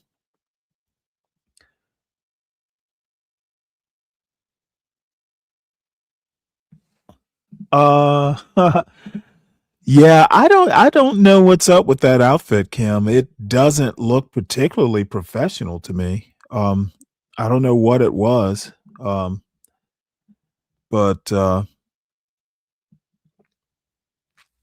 let's see. What are you saying, Kelvin? Are they immune? How's the prostate? Are you well, son? Hello, Stanley. What do you mean, how's my prostate? You know, uh, that is a very odd question to ask. Kelvin, what's going on with you, man? Asking these weird questions about other men's prostates. That's that deserves I need you to type pause.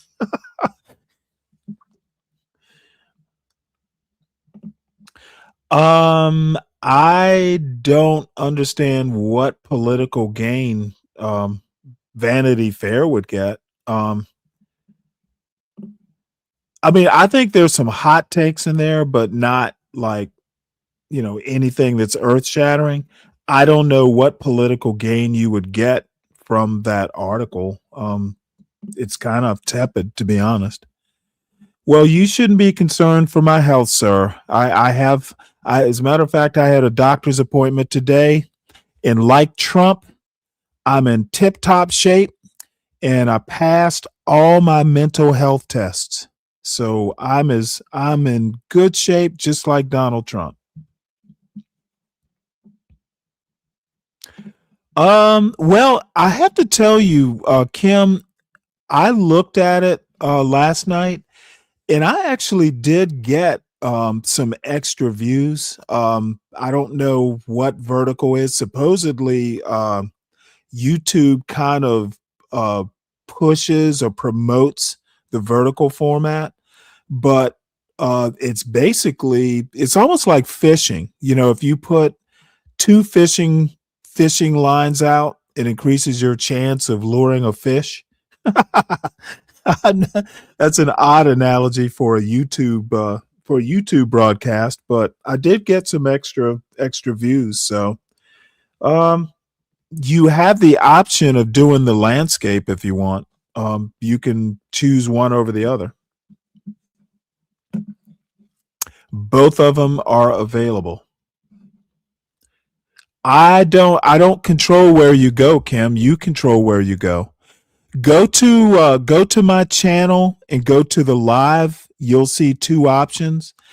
One option will have a little mobile phone looking thing, and the other one will be like, well, it won't have the mobile phone looking thing. Choose the one without the mobile phone. They're literally two broadcasts of this one show. It's like almost like broadcasting on two different channels. All right, so that is the horrible expose. Like I said, I didn't see anything. Yeah, there's some things in there that I'm sure, maybe might raise an eyebrow or two, but nothing that, the pictures were actually more exciting than the article, to be honest. So this is, I had a couple things here, like, I don't know, what would you call them? Kind of like I guess I kind of like polls. This one poll, in thinking about the economy, that the economic or the job numbers that came out today, made me kind of think about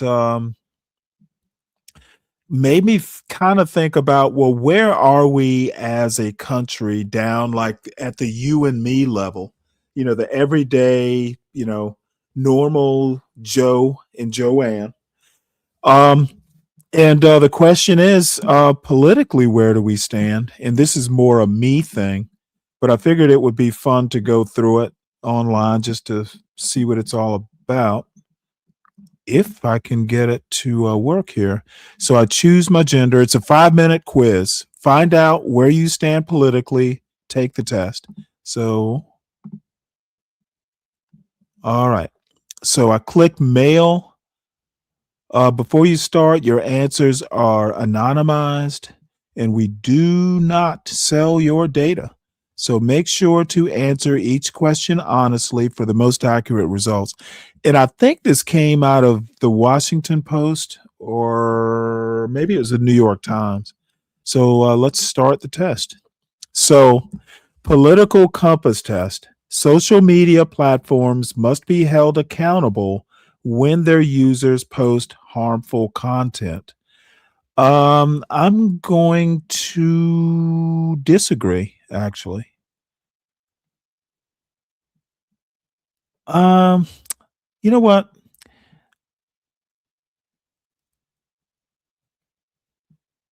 I'm going to go neutral on that. Education and awareness campaigns have better results than strict laws. I'm going to disagree on that. The concept of meritocracy does not apply to a society without equal opportunities. Agree. Public institutions will never be as efficient as private companies. I think as a general, I'm going to go neutral because it just depends on what the task is. Every country has the right to protect its citizens by any means necessary. Disagree.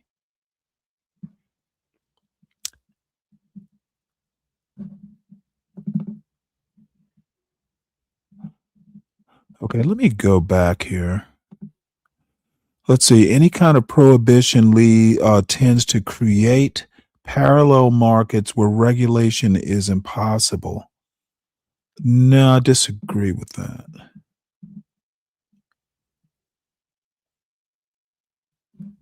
Disagree with that. Okay, so taxing the wealthy is the least we can do to level the playing field. That's a bad question because we already tax the wealthy. And I disagree that's the least we can do. I disagree with that.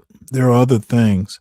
There is no need for a minimum wage in a thriving economy. Disagree with that. Our justice system should be primarily centered on rehabilitation. I disagree with that. Smoking should be completely banned from all kinds of public spaces. Oh, wow. I'm going to agree. Because secondhand smoke. Everyone has the same 24 hours a day to try and get ahead in life. I'm going to disagree with that. Some people, some people spend some of that 24 hours, struggling to make good use of the other parts of the 24 hours. Free market is an illusion that ultimately benefits only the ones at the top. I disagree with that. My country is deeply intertwined with my sense of identity. Disagree with that. I would be me no matter where I lived. Let's see. People who seek power are the worst leaders. I'm going to go neutral. Individuals should be responsible for planning their own retirement without expecting any help from the government. I am going to go neutral or disagree.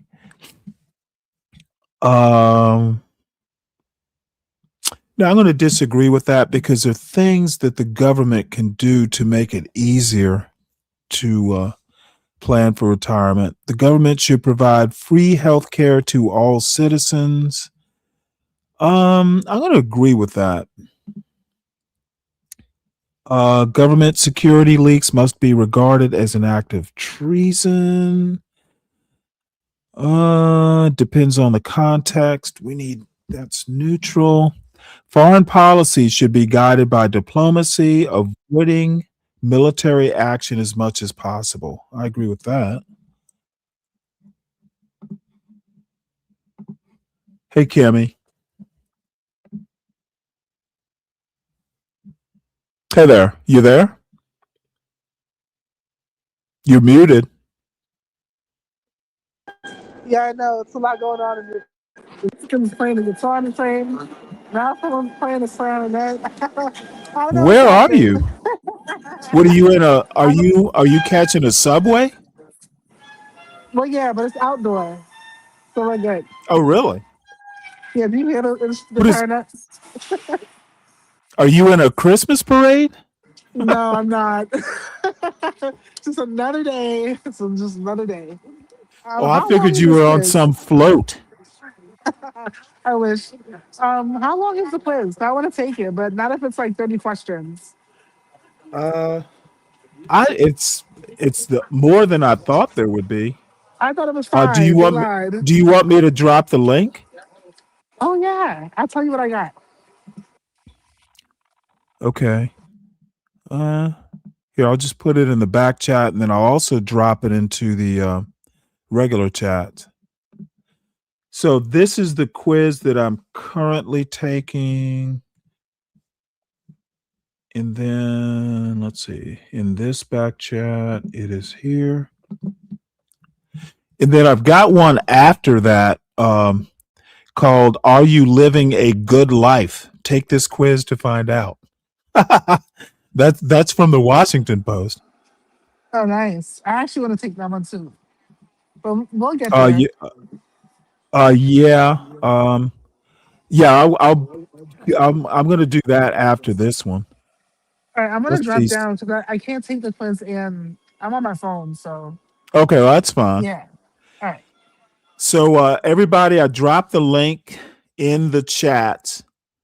So you can click on it, and then now the questions are randomized. You may not get the exact same questions in the same order that I did. Let's see. Access to information is a public utility and should be provided by the state. I'm going to disagree with that. It should be regulated by the state, maybe, but not necessarily provided.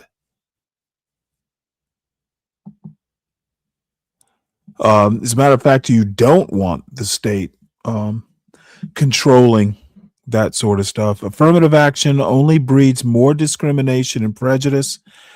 Man, that's a difficult one because it shouldn't, but it does.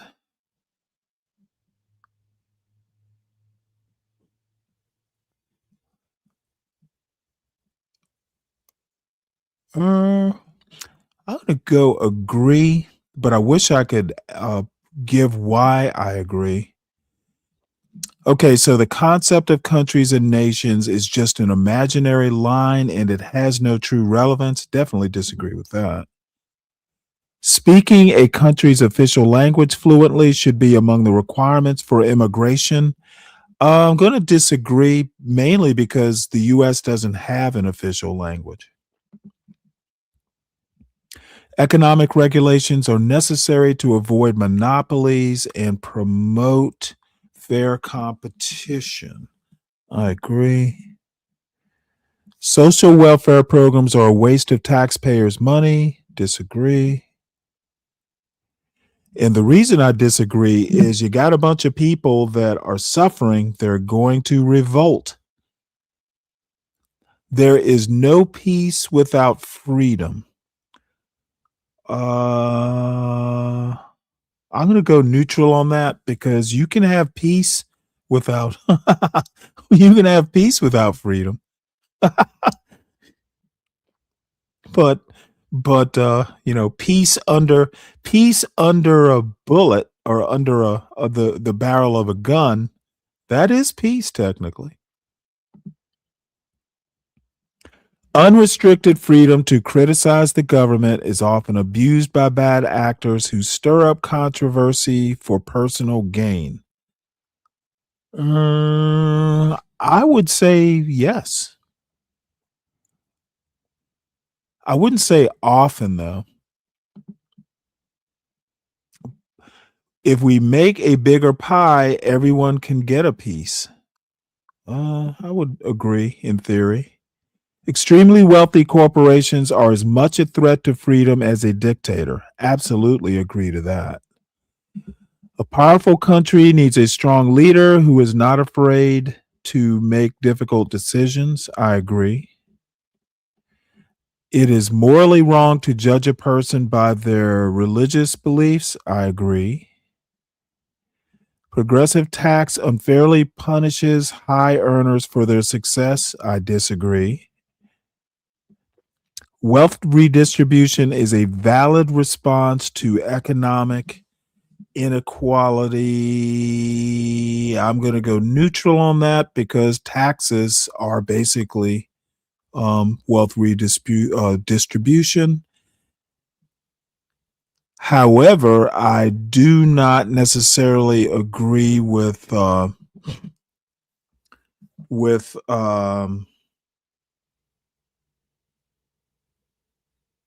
well, there's certain taxes that I probably wouldn't support. So I'm going to go wealth distribution is a valid response to economic inequality. I wish they could be specific about what type of wealth distribution, because taxes can be like estate taxes and stuff like that. I'm going to go neutral because I'm not sure. They need to be more specific with that question. Gender roles come from biological differences, and there is no point in fighting them. Disagree. Rigid hierarchy hinders innovation and creativity. Agree. The advancement of artificial intelligence must be halted until a universal basic income is implemented. I'm going to disagree with that. Generating jobs is more beneficial to society than reducing inequality.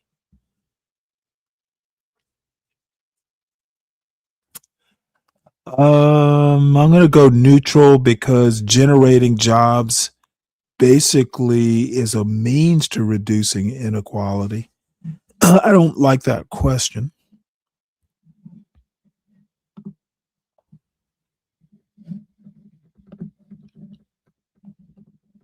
What's up, Richard? Should be a third party non-bias. Excuse me.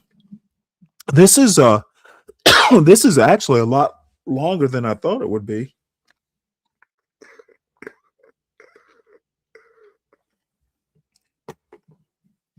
All right, let's see here.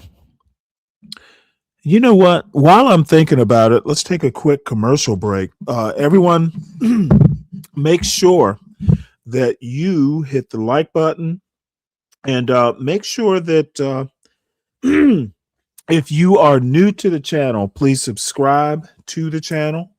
As you can see, we sometimes do some I consider fun things. Other people don't.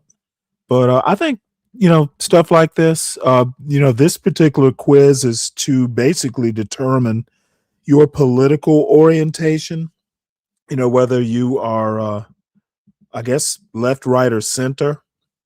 So I tend to consider myself a centrist, but we'll see if this quiz confirms.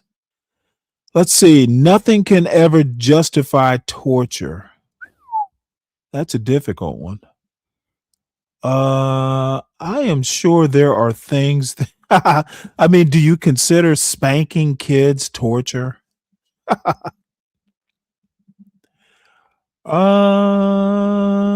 Nothing can ever justify torture, but that doesn't mean you shouldn't use torture. So I'm going to say neutral. Democracy is only as good as the average citizen's judgment. I agree with that. We got a lot of people. Let's see. Preserving the environment is more important than economic growth.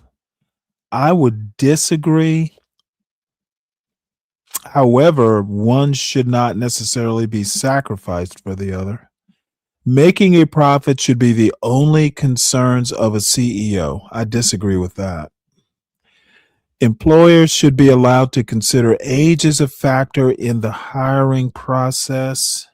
Ooh. Oh boy.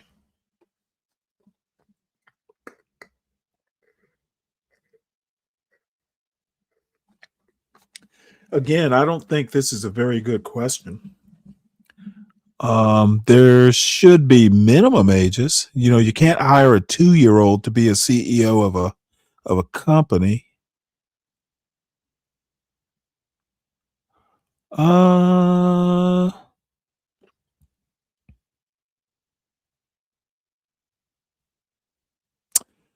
Man, I'm going to go neutral because there's so many contexts that should be considered. Government surveillance is only a problem for criminals and wrongdoers. Disagree. The Industrial Revolution was undoubtedly a net positive for the human race. I would tend to agree with that.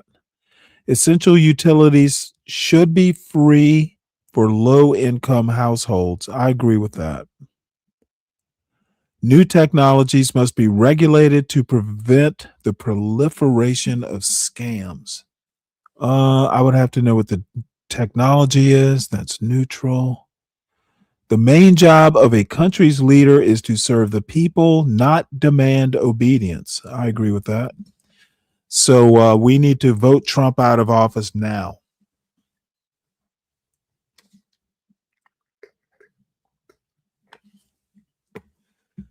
All right, let's see. Arts and sports should not be funded by the government. I disagree with that.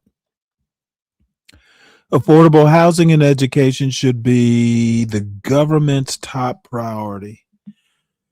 I'm going to go neutral on that.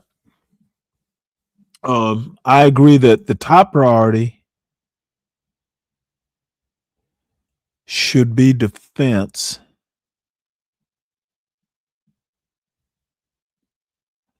I'm going to just disagree with that.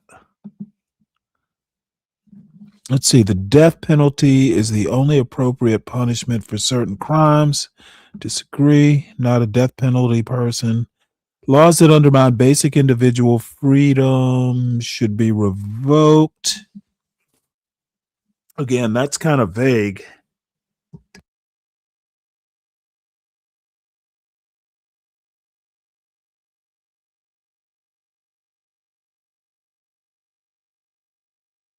I'm going to go neutral on that because that's a very tricky question there. Individual freedom, the basic individual freedom. should be revoked. I'd have to know more. Trade unions are essential to protect workers' rights. I'm going to go neutral on that. They can be. The market should be allowed to regulate itself without government's interference. Disagree. Employees should be able to opt out of biometrics as an authentication method at the workplace. Disagree. Military service should be mandatory. I'm going to agree with that. The stock exchange is designed to make the rich even richer. Well, let me put it to you this way. It's not to make them poorer. The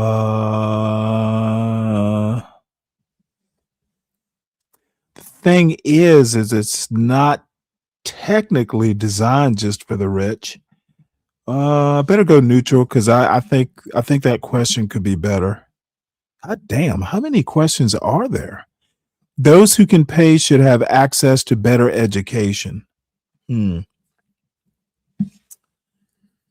Oh, that's a tricky question too. Damn, these questions are not that easy. You're eating good off the stock market. Does that mean you're rich?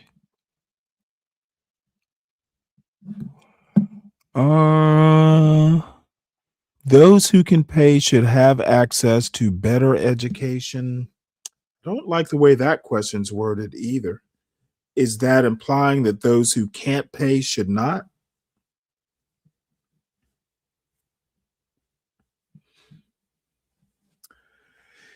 I guess I'll go neutral on that. National security should not be above personal freedoms. Disagree with that. Sometimes it has to be. Homeschooling should be discouraged to avoid social isolation and academic blind spots. I disagree. I think if a parent decides to handicap their child by homeschooling, more power to them. Protesters who damage private property should face heavier. I'm going to go neutral. They should face whatever's on the books. A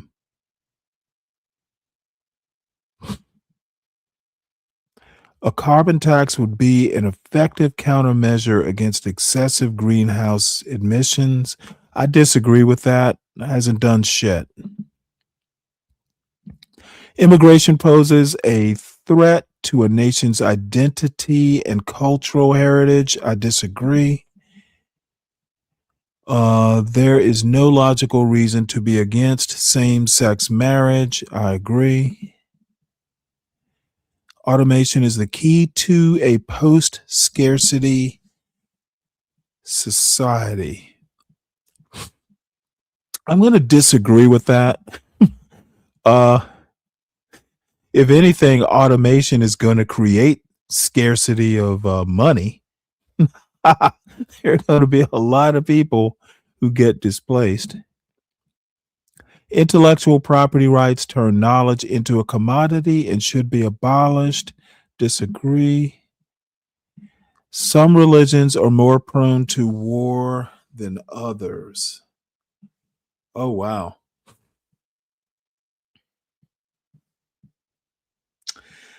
I'm going to say yes.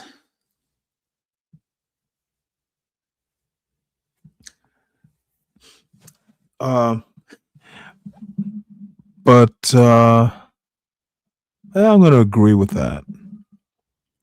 Let's see. Ex-convicts should be allowed to legally change their name so they can start a new life. Oh, I disagree with that. All basic needs should be unconditionally free. Going to disagree with that. Free competition fuels creativity and encourages the search for effective solutions. I agree. Driving without a seatbelt is a personal decision that should not be penalized. I disagree because it's really not a personal decision. Excessive freedom can quickly turn into chaos. Define excessive freedom? I don't think freedom can be excessive. So I'll disagree. Oh boy. Who knew there were this many questions? I'm getting bored. You gotta pay for your results. Is that right? Well, we're not going to be paying today. It's still a fun test, though. So apparently you've made it all the way through this quiz. So there should be a cap on the amount of money a single individual can inherit. I don't know that I agree with that. The government should reduce company tax rates to attract foreign investors. Should reduce company tax rates to attract foreign investors. Tax rates. I'm going to be neutral on that. The government has no right to interfere in the way people raise their children. I'm going to disagree with that. There are times.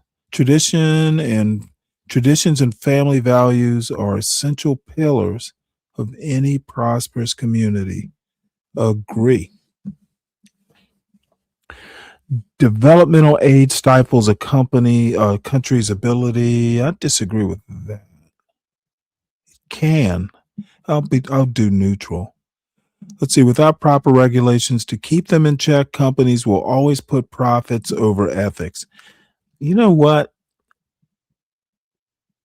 I actually agree with that. They'll cut corners. In matters of national security, public opinion should not be a factor. Disagree with that. Alliances between political opponents are often the only way to get things done. I'm going to agree with that in an American context. Employees fired without cause should not be eligible. Ooh, I definitely disagree with that. No one should have an income 100 times higher than someone else. I disagree with that. I have been blocked. You are unable to access blossomup.co. I wonder why. I wonder why.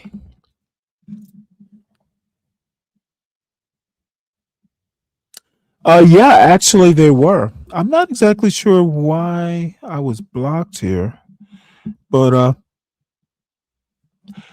to be honest, I don't even remember where I got this poll from. It was something I was reading. Maybe it was in another newspaper or some publication.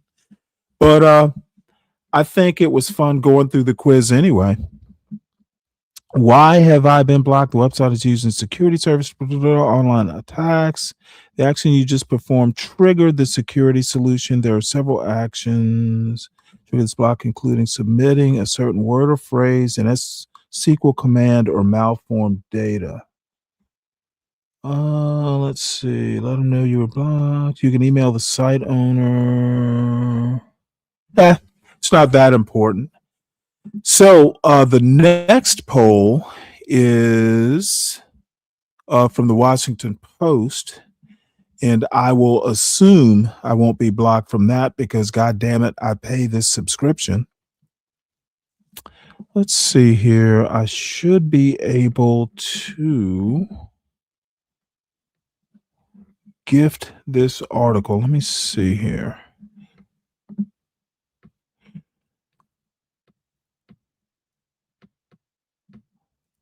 So I'll copy this link and I will drop it. There's a gift link, or I'm sorry, a gift article. Why are Nikki who and Gavin? Nikki Haley? First I've heard of that, that they were fighting. I can't imagine over what. So this is called Are You Living a Good Life? Take this quiz and find out. So let's take the quiz. Let's see here.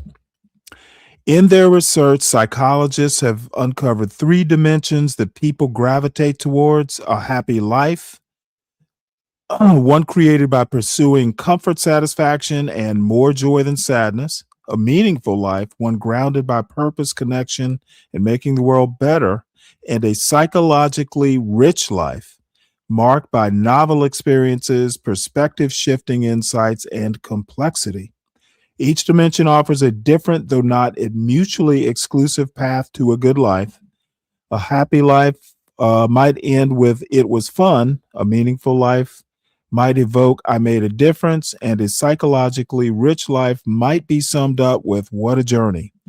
This quiz will help you reflect on the life you're leading and what you want out of it. It will also offer evidence-backed advice on how to head further down the path you desire. It is also a shortened version of the Good Life Scale created by psychologists Shigehiro Oishi of the University of Chicago and Aaron Westgate of the University of Florida to measure these 3 dimensions. Our quiz was developed with their help. What paths are you currently taking in your life's journey? All right.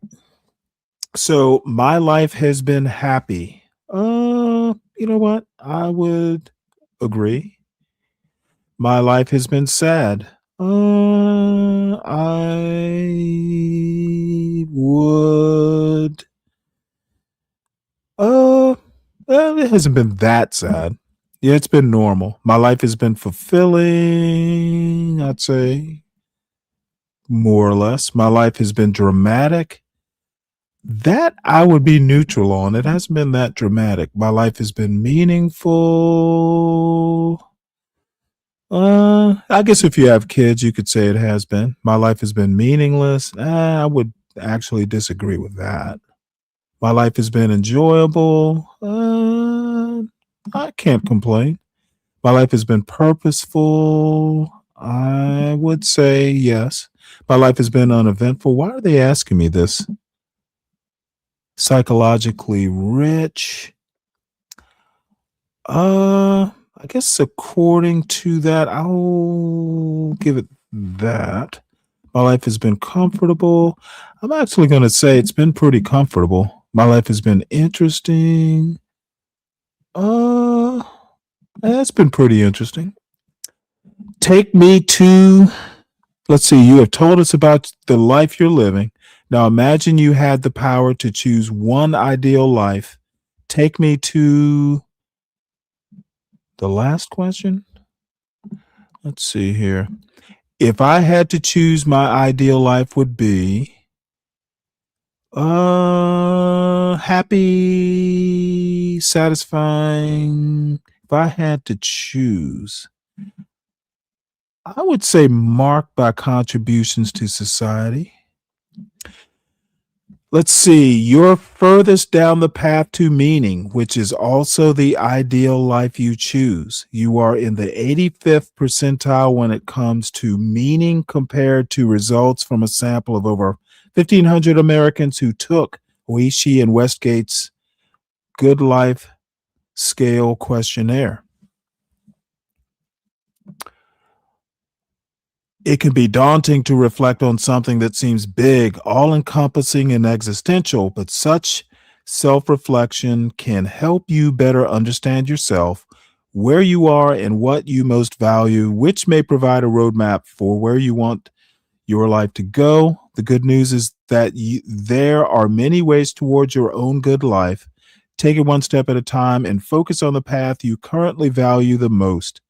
Here's some advice on how to take that next step towards your ideal life. Step 1, get off of YouTube.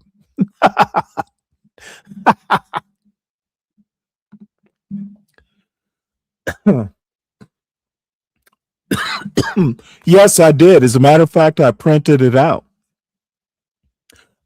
Oh, Nicki Minaj and Newsom fighting over the government sticking their noses in parenting.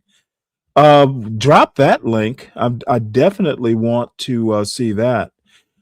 If their firewall settings, you mean on this Washington Post quiz? It's a gift article. There should be no firewall. Did it not come out in the? Oh, you know what?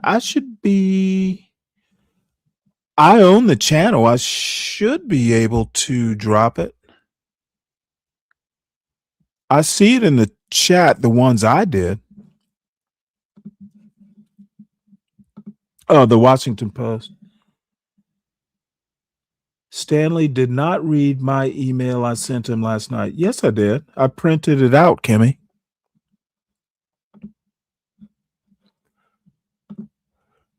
Let's see. There are 3 pathways to a good life, not necessarily you selected meaning. Second most popular choice was preferred by 24.7%. Wow. Interesting. So meaning was the second most. That's interesting.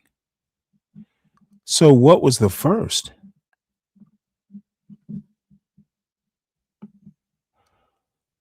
Let's see here.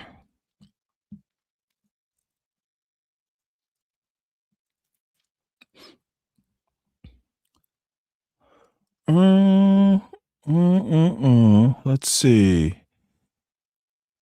Let's see. There are no real shortcuts to changing the world besides spending time doing the hard work, volunteer and help others, try to live more authentically, seek out moments of awe. Let's see.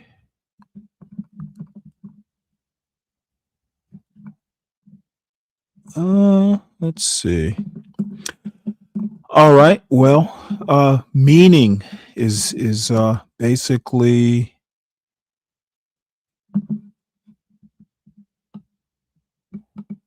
what I chose. So I don't know. I mean, my experience is you tend to only get so much out of these types of quiz. Oh, I don't know what it was. Some sort of let's see, what did it say? It said that there was, it seems like there was some sort of firewall, like some sort of security service that blocked it.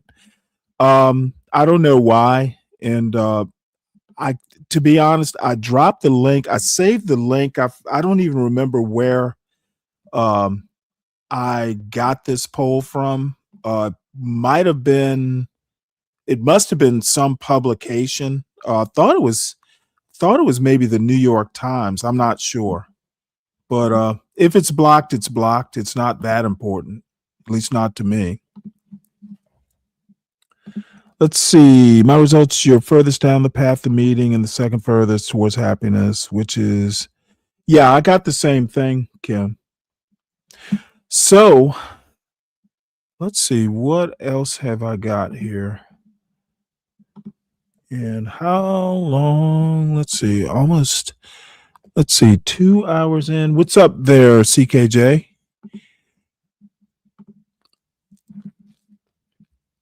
Let's see. Tiffany's farm. Oh, she was 9 days in the hospital. Damn, what happened to you, woman?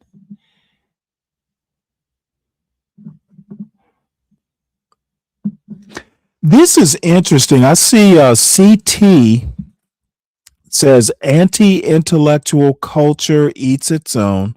Where are Tariq, Umar, and BLM and all of this? What is he? Is he saying? Is he saying, quote, black culture is anti-intellectual? Well, gee, I think CT and his little cohort, I think all of them are anti-intellectual. Oh, you know what? That just reminded me of something.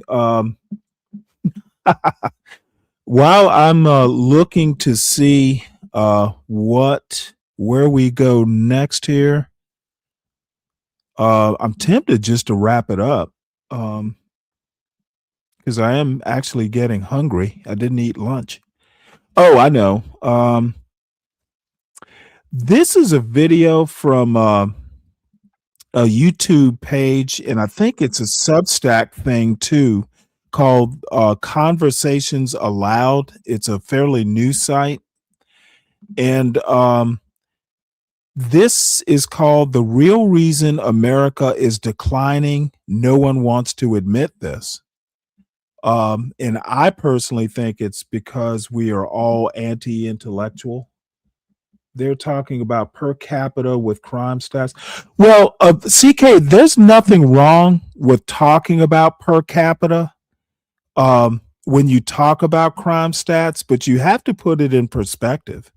Per capita basically, indicates that there's a problem in certain demographics, and you need to know that there's certain problems. But in my opinion, we know what the problems are in the Black community. Now, none of the things we think are wrong are necessarily causational in and of themselves. That's why I don't have when people want to talk about per capita being the problem, I disagree. Per capita is not a problem. It is an indicator of a problem. And these dumb asses don't seem to understand that. When you come to me and you go, well, Stanley, per capita, violent crime in the Black community is a problem. Well, I will go, okay, but why is there a lot of violent crime? Violent crime is a problem, but what is causing the problem? What are the reasons? There are problems causing problems. It's a cascading sort of deal in my mind. So per capita isn't the problem. It is the result of problems. I might frame it that way. Violent crime is a problem, but what's causing? What's creating? What conditions are making people or causing people to resort to violent crime? And per capita is just an indicator. It's not a problem in and of itself. Yeah, on delete cascade. That's funny, Richard. But that's why when people want to come and start talking about per capita, yeah, thank you. We know there's a problem. Thank you. We don't need you to harp on the per capita part. Now we need to talk about what's causing the per capita, the violent crime. So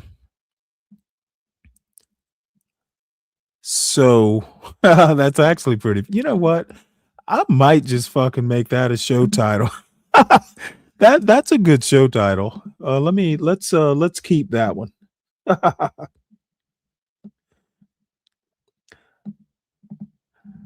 There we go. We'll save that one, Richard. I can And by the way, someone appreciated today's show title. I haven't seen Sin7Cyn,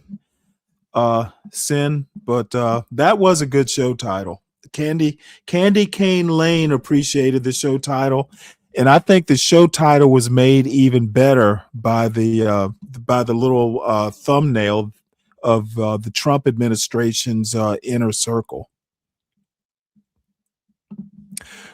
So before we go to this video, well, turns out, no, once I go, I'm not coming back later. I'm only at 2.5 hours, so I'll be around for at least another hour. But I'm not going to go late because I'm actually hungry and kind of tired. Yeah, I've been up fairly early and went to the, for a checkup and all that sort of stuff. But none other than our friend and colleague, Latino for Trump, decided to get into the AI song business, and he made a song. He made a song for me, about me, I guess, not for me, but about me. So I figured I'd play it. And shout out to Speak Radio for pointing it out to me. Now I'm a member of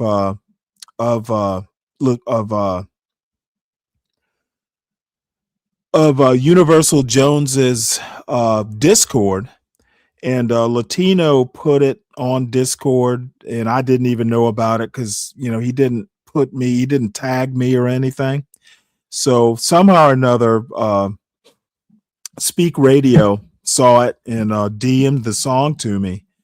And I'm going to say right now, it sounds like Latino for Trump is in love with me or something. It was just, it's a weird bonker song.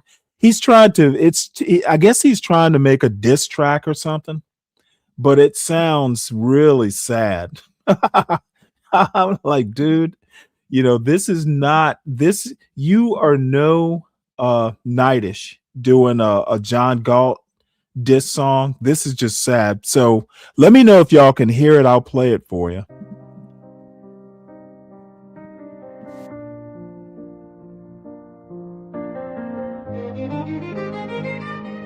This is a song about me written by Latino for Trump. Stanley, the Navy man, thinks he's so wise. He reads all them books with the squint in his eye. Spins tales so wild, like ships in the sky. But whose words ships in the sky?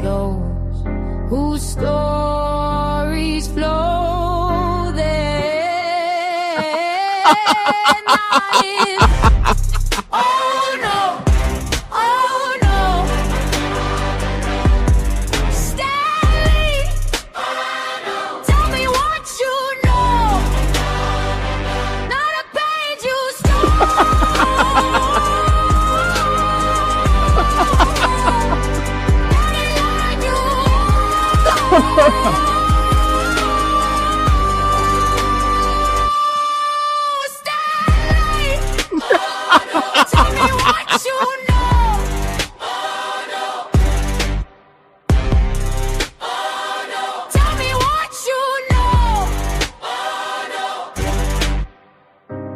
Quotes from the stars, from poets of old. Says he sailed the seas where the tales unfold. But his hands ain't calloused, his heart ain't bold.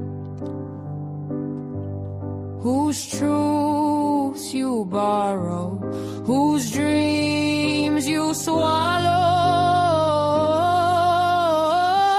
They're not his. Oh no, oh no.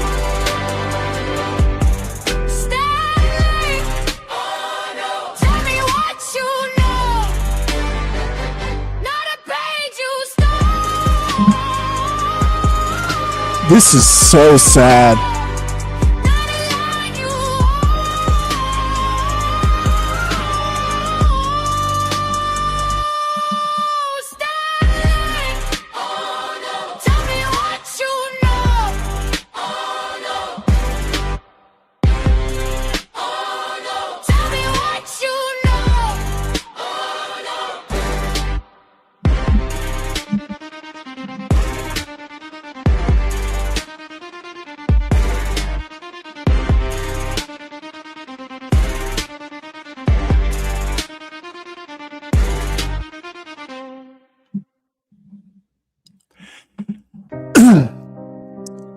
Yeah, okay. I don't think we'll repeat this. I'm going to tell you the answer, Richard, is no. This is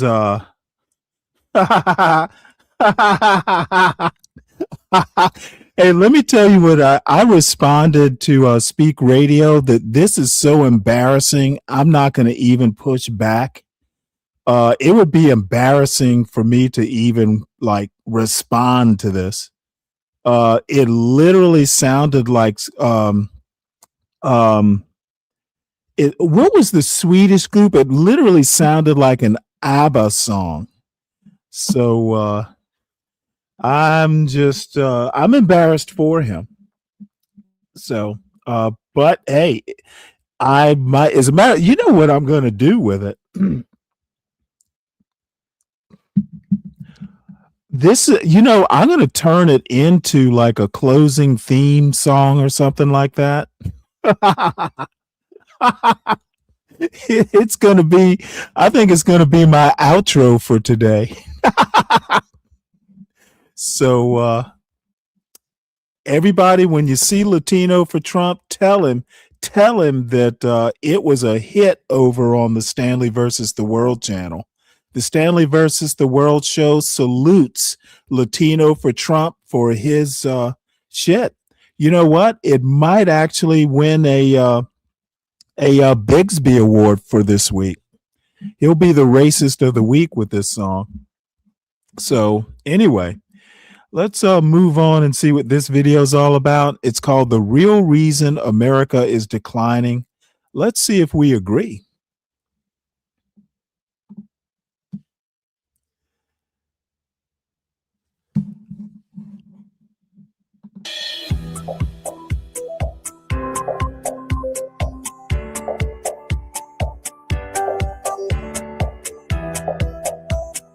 Welcome to Conversations Aloud. Today, we're discussing the challenges that America is facing at the moment. And boy, does it look like there's a lot of challenges. And where those challenges truly come from. Our guest is Tony L., a writer and an advocate for truth. He believes America's greatest threat isn't China. It ain't Russia. But Americans themselves, specifically the lack of knowledge among the population. So we'll dive into what that knowledge or lack of knowledge really is in relation to. He's also the host of the Project Third Eye Open podcast, where he explores deeper truths about history and identity. Welcome to the show, Tony.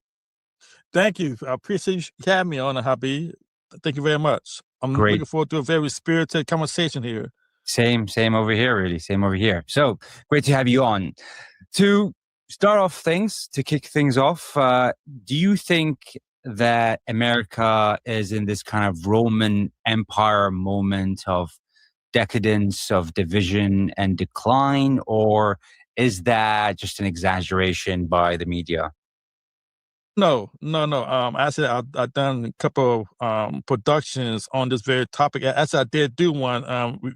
I think it's remembering Rome or something like that. The lessons of Rome. History, as it says,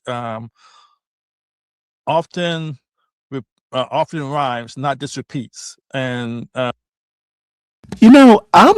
more and more getting kind of disaffected with this idea that we're similar to Rome.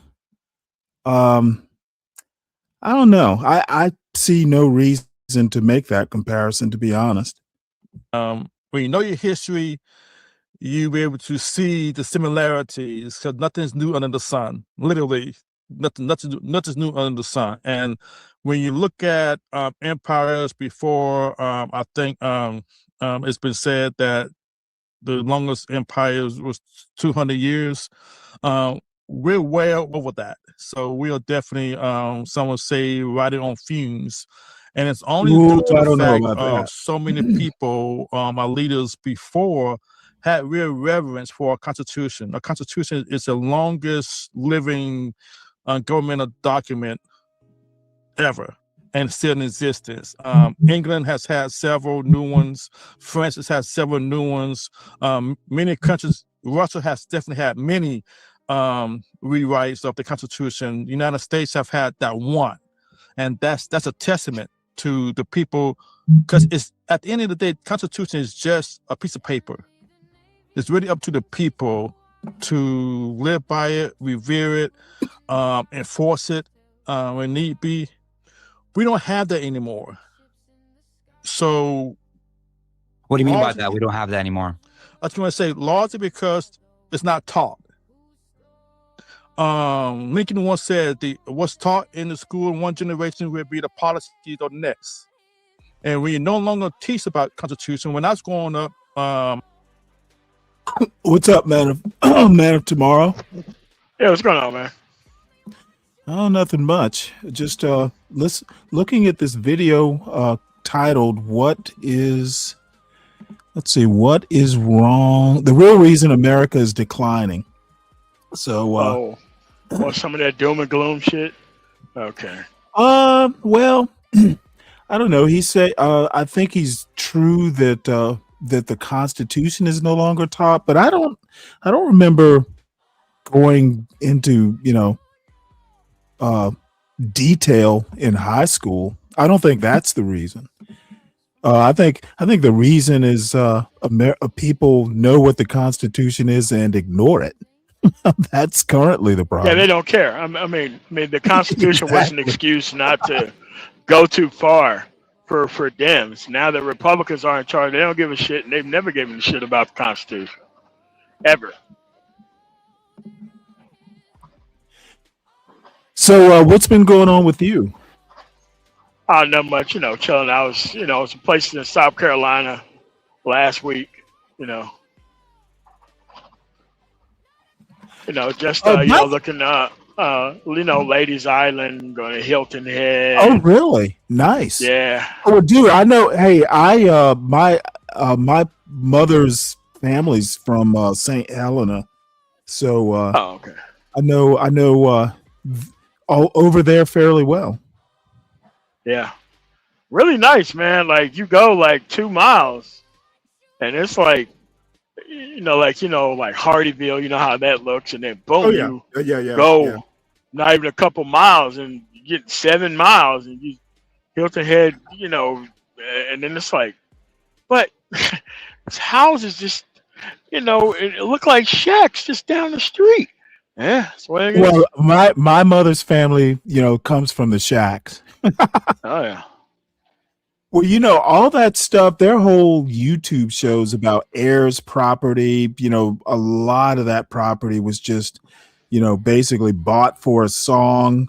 There was a show that I watched a few years ago about, a black family, and it was in North Carolina, but basically for some reason or another, the deed just, they couldn't find the deed. So who the property was actually left to got it wound up in the courts, and, God. the uncle who was kind of a drunk and ne'er-do-well wound up making a claim for the property, and he sold it to a developer. It was just a mess. And a lot of that property over there, got sold to developers in similar situations. So yeah, but, it was really cool because where my great aunt lived, it was my mother's aunt. It was literally a 5-minute walk to like some awesome fishing. You didn't even need a boat. Just walk 5 minutes. And my brother learned to throw a cast net. So, he was pulling in dinner. So, yeah, but that fishing in that area is pretty good, man. Oh yeah, it's ridiculous. But then, for all the good, when that hurricane rolls in, oh yeah, it's run for the high ground.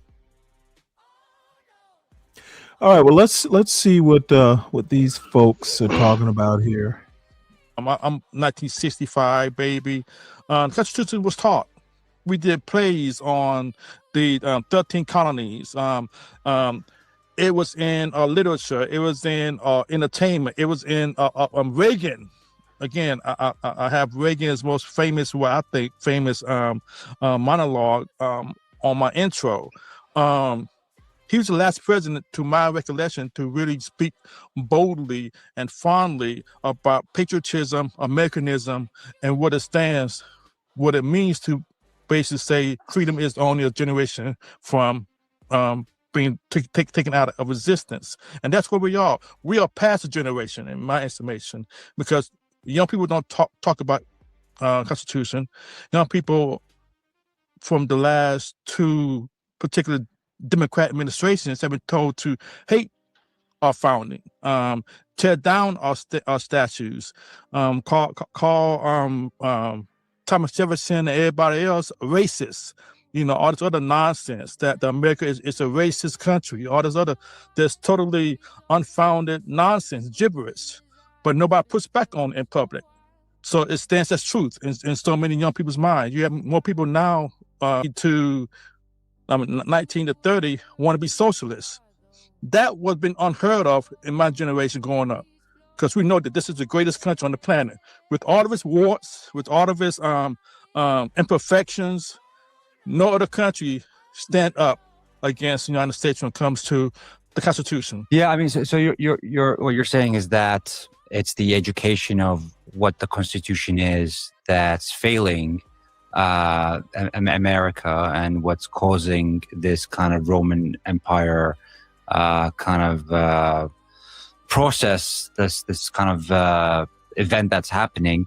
Is that intentional, that people are not being educated about that? Because it seems like it was there, and suddenly people don't understand what the issue is about. Do you have any idea of why that is, where this is coming from? Sure. I mean, America in its creation was designed against the popular notion at the time, because if people understand that all other countries before the United States was established, there was monarchy.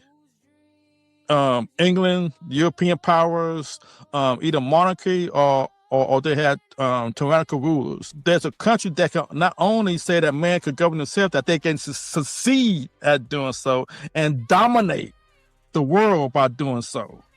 America is like less than 5% of the world population, but we have dominated the world since particularly World War I. And right now, if you understand, Europe, the European powers came together to create their own United States per se in the EU, for that purpose, to combat the United States. This isn't doing what I thought it would do. Sorry about that. I had to step away.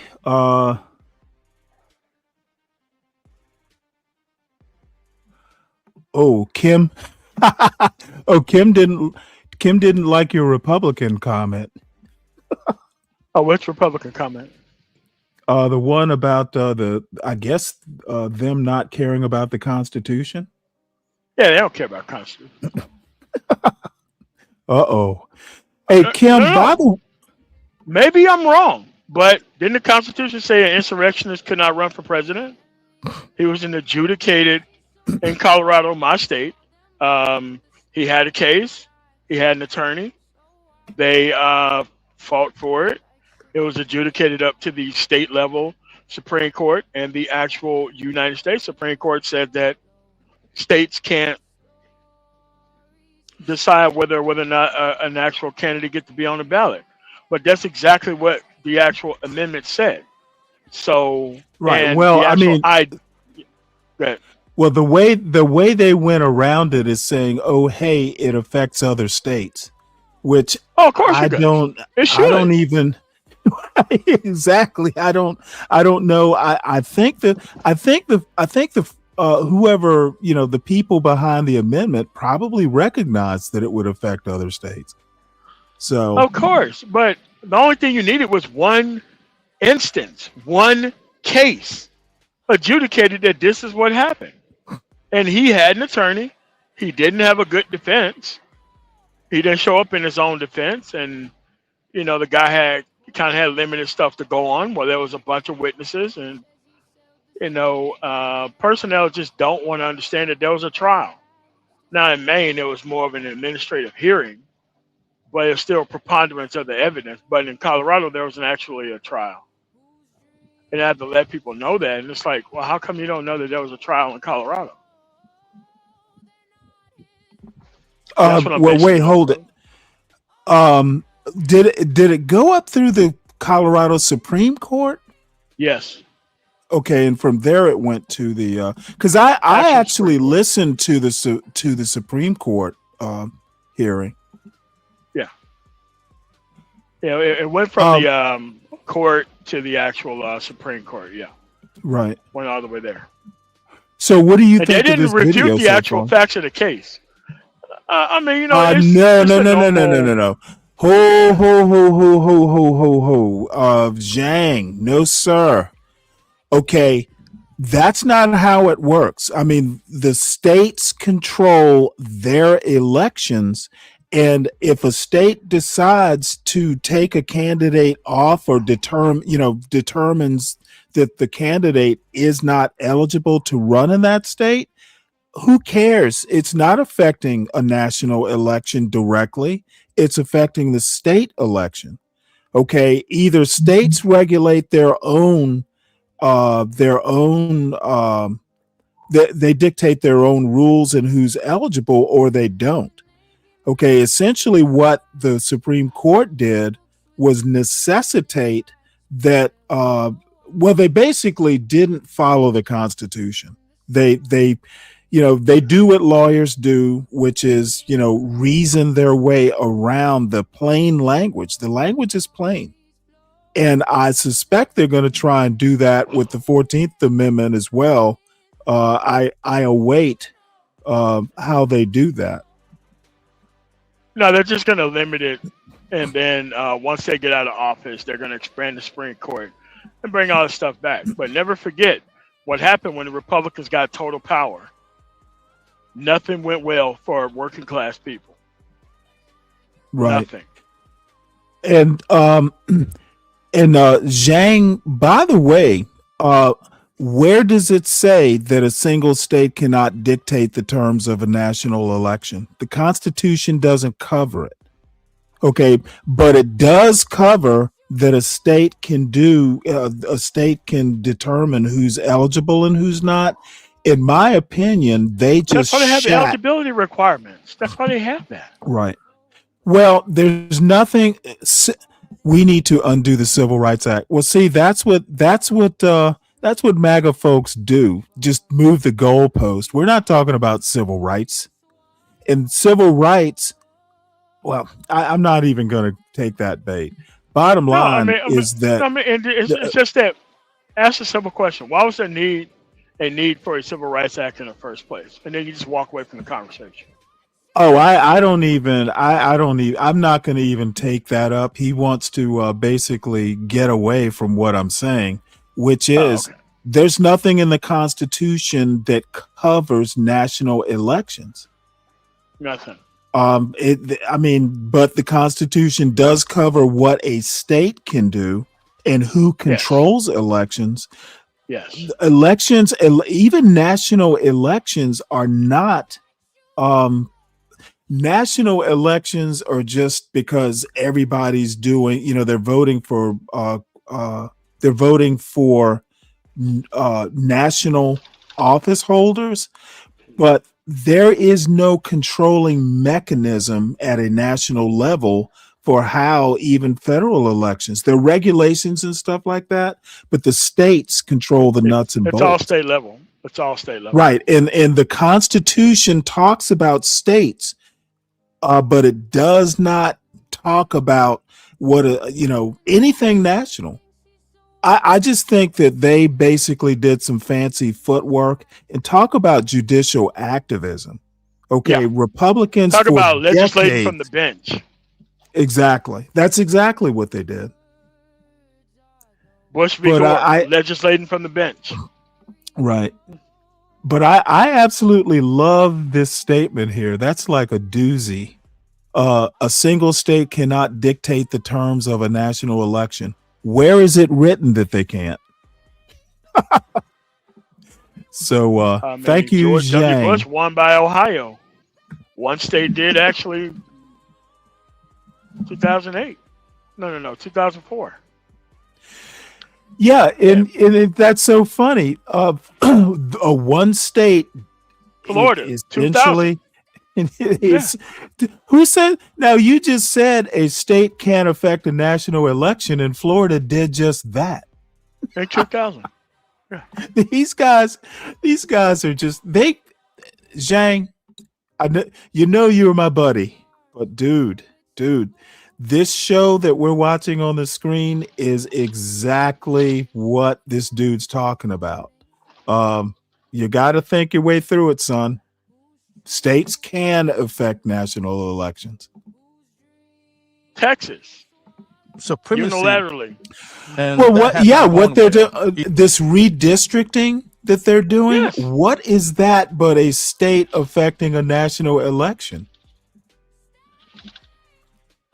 So these guys are just again. MAGA is not known. Move the goalpost, lose on another thing, move the goalpost. That's just what they Well, used to, man. MAGA is not known for its thinking beyond the immediate situation. So, Oh, of course not. Either economically, militarily, socially, culturally, America still dominates. As a country whose history is built on controlling men, America had to be taken out. And particularly after World War II, where our educational system has been turned upside down to no longer teach the greatness of our country, either academically, What is he socially, talking about? anywhere. not exactly sure. Essentially, what he's basically saying that America is declining because we're anti-intellectual. We don't, care about books or knowledge or anything like that. The bad thing is the way. That's a national problem that can be controlled nationally. Well, he's inarticulate in saying it. He's not the best messenger for this particular message. Yeah. Hold on one sec.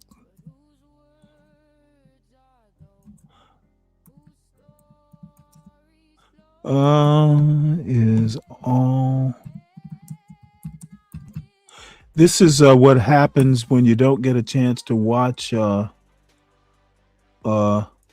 videos before you show them. I might not have shown this one. He's got a bunch of books behind him now.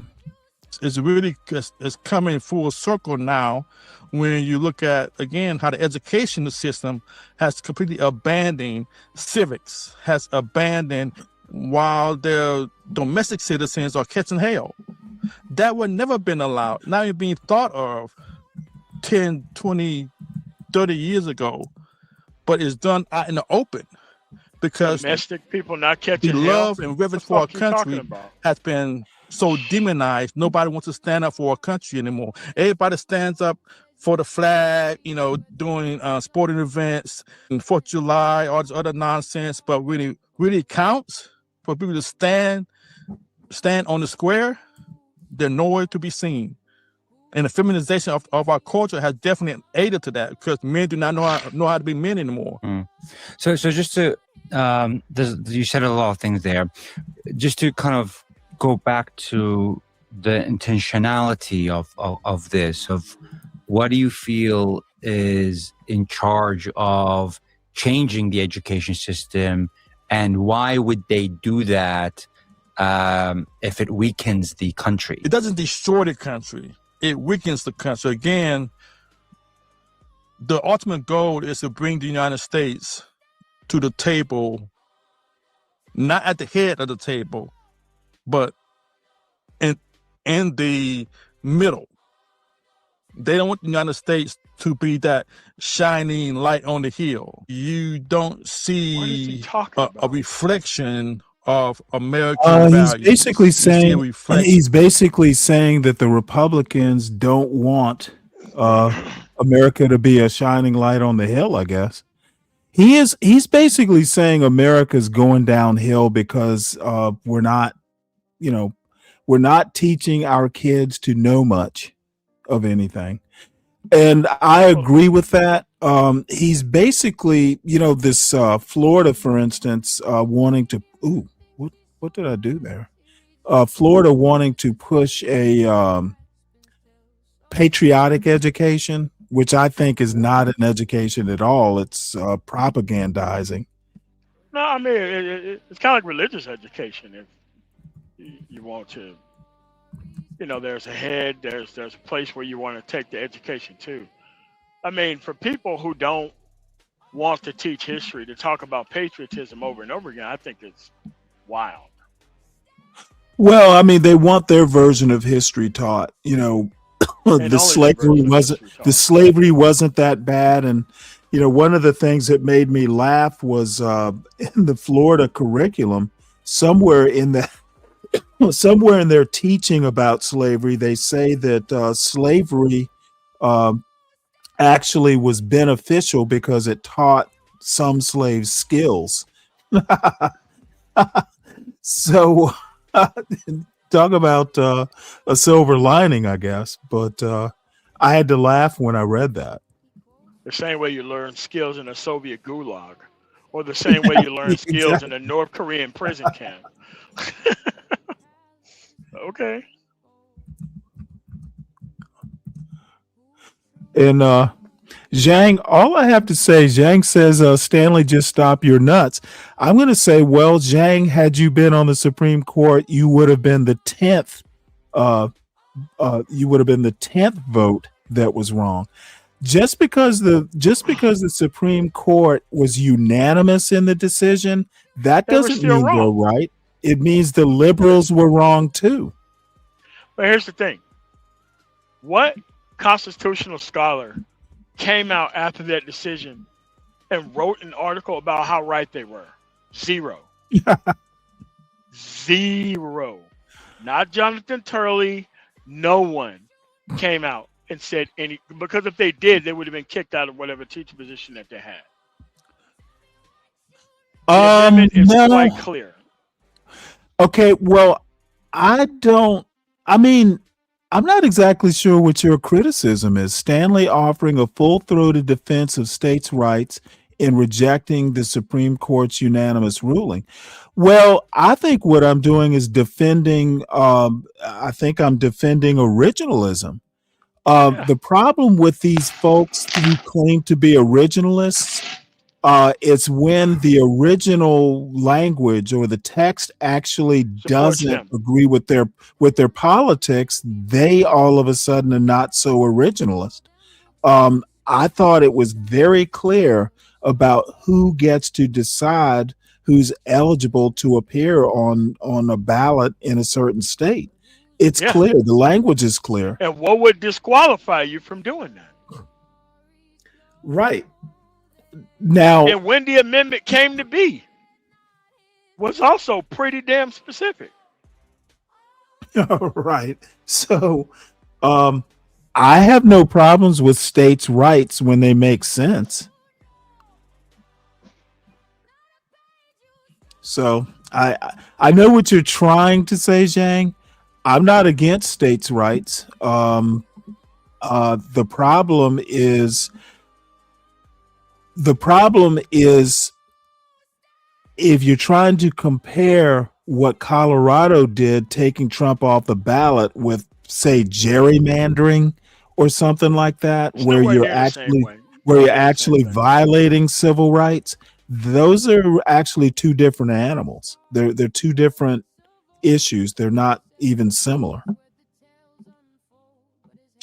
Or more socialist, if not more communist values, as opposed to American individualism values. So you can't have a country who strides in individualism dominating the world. So you got to bring that country down to bring them to the table in a community setting, like pretty much the previous president was all for, leading from behind.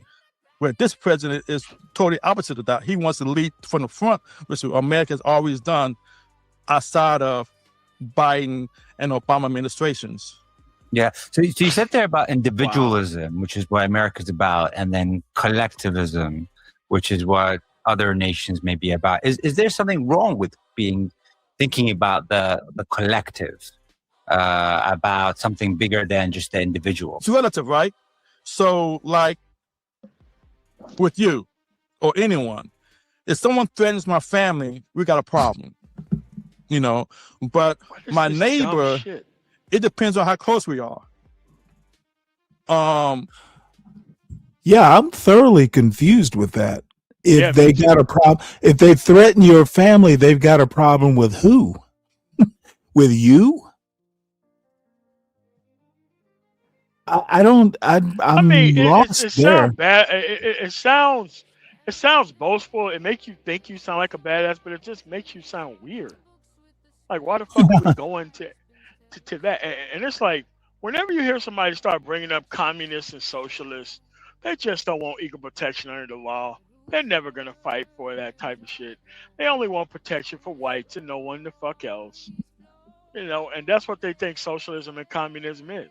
You shouldn't protect other people in the country, just the people that they want you to protect. It's stupid shit. Well, to be honest though, even if I disagreed with him, he's so not good at speaking. It really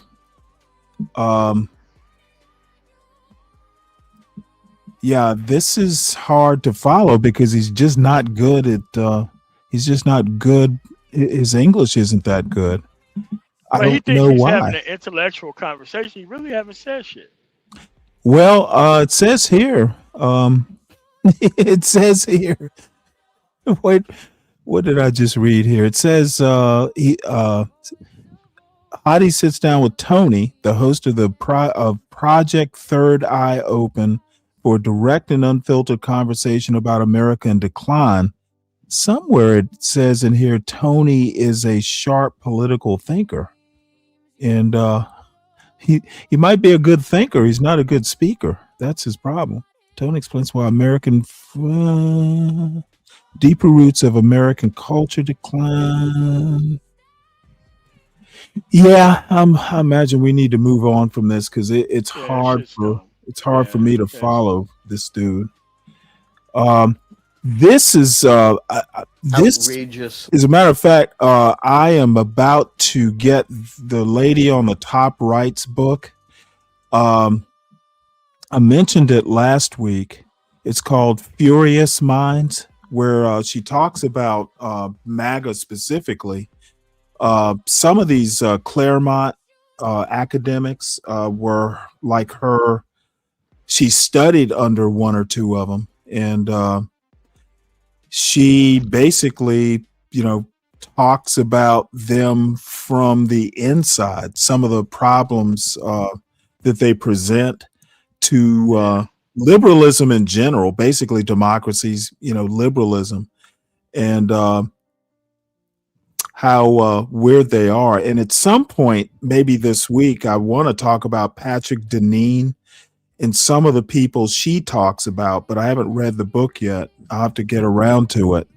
But I need to go in, basically talk about, the actual, like the classical, the philosophical version of liberalism versus a lot of these guys like Patrick Deneen. I'm not going to even bother talking about Curtis Yarvin. I don't even know why people give him any credit at all, but the Christopher Rufo types, some of these guys, need to be talked about in a little bit more detail than I generally do, just for the sake of getting it down on paper. These folks are actually, what they're doing isn't working. MAGA is not working.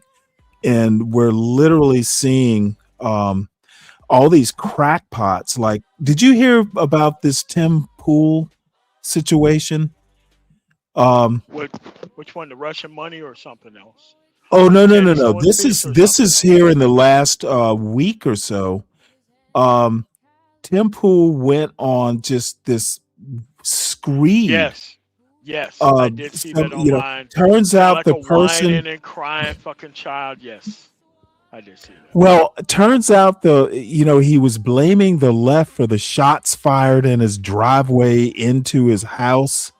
It turns out it was his brother. So he was out blaming the left for all this. It turned out to be his kinfolk. Apparently, he and his brother were feuding. I'm like, how do they just not drum him out of MAGA?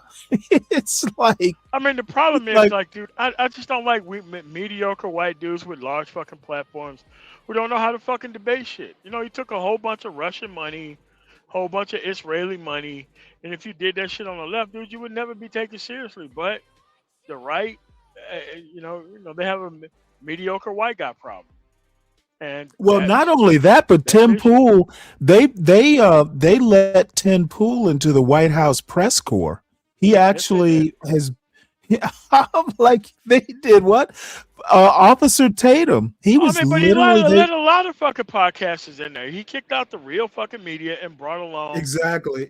It's kind of like what George W. Bush did. He brought in Jeff Gannon, a motherfucking male fucking prostitute.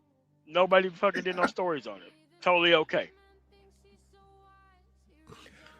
Did you hear about the and I covered it a little bit before you got up here, Vanity Fair? Basically Susie Wiles, Trump's chief of staff, basically did a 2-part interview with Vanity Fair, and supposedly, supposedly it did it raised a little bit of a kerfuffle, but I went through it and it didn't seem, I think they'll just brush it off. She had a couple hot takes that weren't that hot in my opinion, but yeah, it's a 2-parter. Wow. The media's been cut off, since, Trump came in office. So. Yeah, well, the New York Times is actually suing Hegseth. For what? Well, he went even farther. He tried to basically do what the White House did, where he basically imposed this vetting on all the major reporters. Basically, they had to sign like loyalty an oath, basically. Well, no, not loyalty, but basically saying they wouldn't leak. Like, you got to promise. Oh, well, you can't do that with the media, bro. That's the whole point of journalism is to give. That's why they're suing. Basically. Okay, so how do you uphold that in court? Because they've already said that you can't have people dealing with the government. I mean, they tried the shit during the first Bush I'm not Bush, but Trump administration, where he tried to do non-disclosure agreements with everybody who signed up to be with the Trump administration, and the court knocked that down the last time that Trump was in office. So I'm not sure what is he talking about, trying to put these people on some type of leash that they can't report and do stories. And it's like, come on, dude. It's not how that works, man. Well, apparently Hegseth thinks that he can do it, and he's going to wind up in court. I just no. He does it up front, and then he gets told by the court years later that he can't fucking do it. This is how they normally do stuff. They go for it, do what they want, ignore the actual court, because they run the Justice Department, so they're not going to prosecute themselves, right? So right. Well, the courts are a whole different branch. So I mean, now they can ignore the courts, which they seem to have been doing. Yes, and in this case, like the federal judges, they sued Trump to try and halt the East Wing construction. A federal judge basically says the construction can continue, but they have 2 weeks to submit plans. I'm like, why not just say fuck it, let them do it, and not Trump. They're not going to submit plans. It's too late. The thing I know. To be honest, I don't. I mean, what would be the purpose of halting construction? The time to do it would have been like that. Really?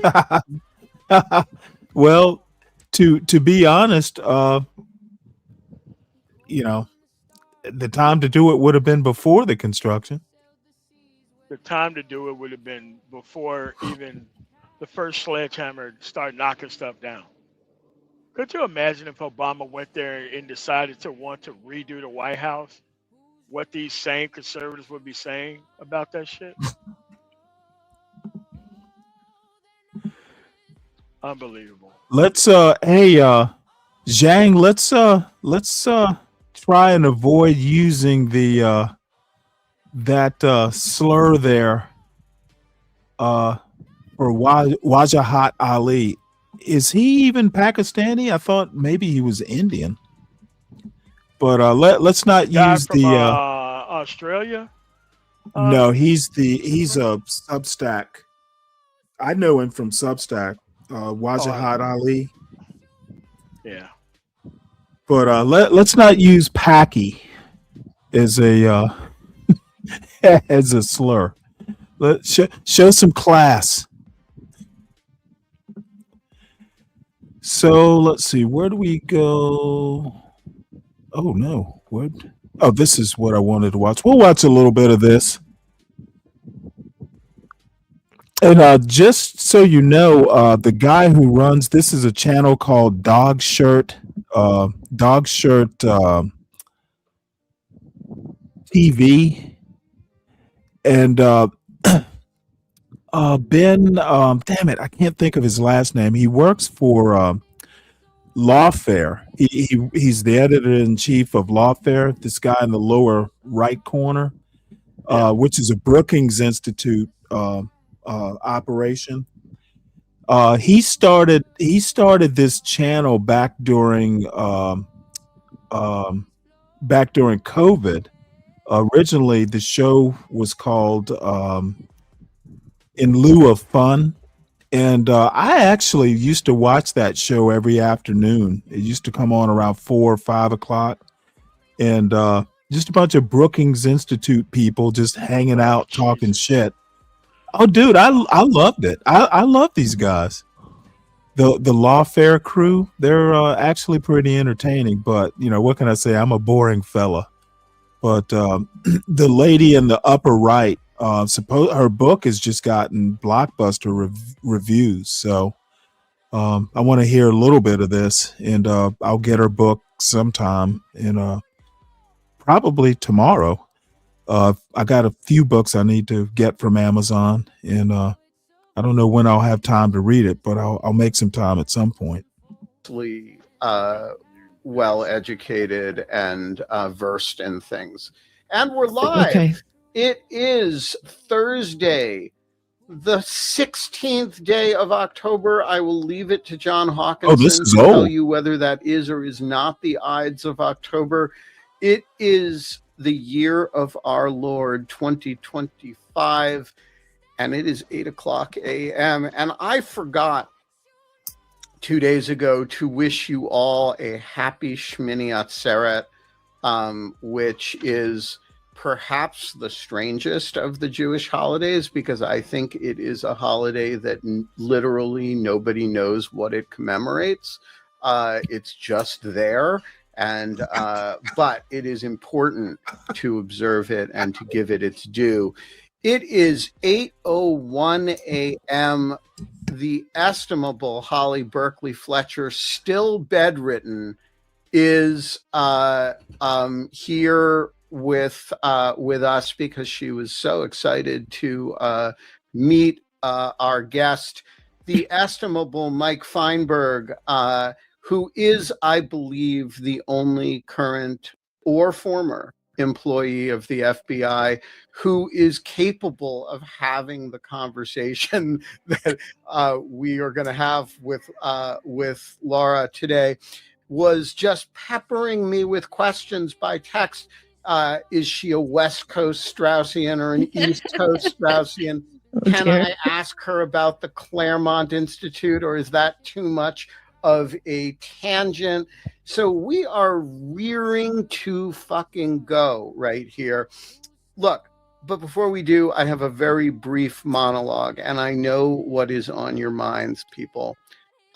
You are wondering why my tagline still says struggling with lust. And I want to tell you that the answer is that the struggle never ends. I was on Instagram and Facebook yesterday, and the algorithm is super confused right now because number one, it fed me pictures of Laura at Politics and Prose with her book. It fed me unboxing photos of Laura with her book. And it also fed me the most extremely inappropriate influencer videos I have yet seen. I'm not even going to describe what they describe. And it fed me more videos from people who probably went to high school with Holly, which are designed for people who are struggling with lust, and they are there to, you know, to grab, like, because they're, you know, attractive women who, you know, if you're struggling with lust, you're going to click on their videos, and then they tell you about Jesus and how if you're struggling with lust, they're there to help. You've been hanging out with me too much, Ben. I have been hanging out with Holly. This is basically an evangelical Rickroll. It is basically evangelical catfishing. You must have clicked on something one time. No, I know exactly he just what knows it is. me. The history is I both hang out with Holly. And I don't know you, Holly. I have to learn more. And I have a book too. I'll send you my book. And I hang out with a whole bunch of young Ukrainian women. Oh, and if you hang out God. with young Ukrainian women, the algorithm draws one conclusion about you, which is that you are a sick motherfucker. And you really want to buy a young woman. And it's a little bit confused about what ethnicity of young women I'm currently trying to buy, because I have not actually purchased any of the Ukrainian or Russian women that it has tried to sell me, but it is convinced. And so you get all the people, all the influencers, in addition to stuff about Laura's book, and you get all the influencers who are trying to appeal to pervy middle-aged guys. And I just want to say, many of whom are evangelical and probably buy women off the internet. Look, I report, you decide. I am not ashamed of my algorithmic. I think too many people are ashamed of their algorithmic feeds. Mine because still insists I need to dress according to my style archetype, but we covered that. I clicked once on a strange like body thing that popped up, and then for like weeks and weeks it was just like the most bizarre things, and I had to actively I didn't want that, so I tried to change it. Also, the ones, my favorite ones, which I share every single one with our co-host Ev Gamon, are the ones about how you know if young women are trying to seduce you. And it is a crazy stream. I mean, people must be watching them, and so I sort of feel like, because people are a little bit. And by the way, I have this theory that I can't test, which is that the range of shit that gets fed to men is actually broader than the range of shit. And somebody who is slowly collecting the complete works of Bonhoeffer. They think we're one person, and like the recommendations get pretty fucking weird. Yeah, so I have a similar thing. My wife and I share an Amazon account, and it definitely raises multiple personality disorder confusion in the algorithm, though not as extreme as somebody with your Halloween decorations and your wife's reading proclivities, all of which is a long-winded way of saying, and perhaps a TMI kind of way of saying, that the sun is shining, the birds are chirping, the motherfuckers may keep motherfucking, but folks, it's going to be a great freaking day. And Mr. Cactus? Oh, sorry, wrong one, wrong button. Wrong button. Dog Shirt TV, a quilting revolution in morning television. But wait, it is someone's birthday. Yeah, it is somebody's birthday. The Cactus got it right. Now I can't get the happy birthday song. Happy birthday, Mike Feinberg. Oh, wow. sorry. Happy It's out of birthday, control. Mike. Thank you. Can I give a quick shout out? Wait, as a you result gotta of let my- me finish I mean, you're watching Dog Shirt. You are watching is Dog out of Shirt control. TV, and it is a freaking revolution in morning television. And one Well, I of the thought they were going to revolutionary get to this topic. is that, and there are yet, or is Well, it? it's in stores, but it's not released until November 4th. It's weird. It is no, not it available happens. for those order. of you who don't know, all book release Amazon dates yet. are Pre-order. Tuesdays for reasons that nobody understands, and I've never gotten a. Is that coherent- true? Yeah, all book look it up. November 4th will be a Tuesday. Okay. And Laura, welcome to Dog Shirt TV. Thank you, Ben. I'm very pleased to be here. And you've been such a big champion, and I'm so grateful. So thank you. Really, I would tell you that our introductions are not usually that weird and raucous, except that they are. And that's one of the things about doing a show that involves no prep of any kind. I feel very comfortable. It's very welcoming. So thank you. Yeah, I can tell you, you will not have a weirder introduction than that. No other podcast or host you're going to talk to is going to talk about how the algorithm thinks he's a creep first. Laura, get us started by giving us a little bit of an overview of what the book is about and what it covers. Sure. So the book is it's an introduction and an overview of the what I call the MAGA New Right. So the title is Furious Minds: The Making of the MAGA New Right. And it's about the radicalization of the GOP, essentially, but from the view of a view from the top. So the elite echelons, the intellectuals who first started defending Trump in 2016 and then sort of grew a movement around some of those ideas. And so it chronicles sort of 2016 to 2024. And there's kind of a hard stop at the 2024 election, or I get a little bit further than that, but it's chronological, sort of, and thematic, moves through the different people. I profile the different characters. I try to articulate their ideas and give them, a fair shake. And though I'm very critical, and talk about the key moments where they kind of came together at the different conferences. And I dissect the movement, basically. It's kind of a bestiary, somebody called it, of the different people.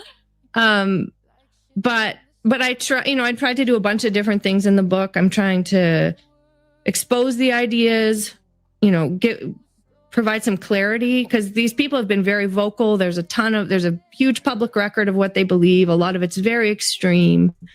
I think they're driving some of the worst things that are happening right now. They're justifying it. They're driving it. They're not the only important thing about MAGA and Trump, but the book tries to really give a sort of full-throated articulation of all this and display of these different characters. And I can go through the different clusters and groups. It's kind of a clustered network, but it's doing that. And it's got deeper things going on too. I mean, I'm a political theorist, so there's other thematics woven in there. And I'm trying to, so let's start before we do the survey of the sort of bestiary quality of it. And I want to say that's actually doing it a little bit of an injustice, because it makes it sound like you're sort of holding them up to ridicule. And each of these chapters is actually a pretty deep and pretty serious engagement with their ideas, some of which you're more respectful of than some of which you engage with in a very respectful way. But before we do that, let's expand a little bit on the I'm a political theorist. You sort of come from the belly of the beast, in that you trained in the middle of one of the movements that features rather prominently in the book. So tell us a little bit about your background and how you got wrapped up with this crowd of peculiar misfits. Sure. I mean, I don't want to overstate it, Ben, just because but I studied. Don't worry, I'll overstate it for you. Yeah, you can overstate it and I'll correct you. But so I studied political philosophy with a bunch of conservatives. So I think it's fair to call them conservatives. And it was certainly sort of in the middle of the Straussian intellectual world. And that's an important kind of dimension of what I talk about. But the group I come from, they would be pretty offended if I called them the belly of the beast, because the specific people I worked with are not Trumpists. Of the beast. Huh? The appendix of the appendix, yeah, something like that. I don't mean the belly of the Trumpist beast, no, but I do mean they are West Coast Straussians. Well, my people were not West Coast; they were East Coast Straussians. Okay. And so we could talk for hours about that, and I don't mind, but they're different. They're a different style of Straussian, and they have different pathologies, and I'd have to write a different book about some of that. But this book, I do talk about Strauss and Straussianism because it is important. And I applied for grad school at Claremont McKenna College, which is the belly of the intellectual West Coast Straussian beast. So, I could have gone there. And I didn't want to, because even that was 20 years ago or more. And I knew that was not my thing, because it's always been pretty sort of bizarro political in a way that I didn't like. So anyway, yeah, so I come from the Straussian world. I come from from Edmonton, Alberta. I did my undergraduate degree at the University of Alberta and was sort of on a complicated path. I wanted to be a medical doctor in the third world, kind of save the world type person, but I also loved political science. And so I was doing all the requirements for a political science degree and, pre-med.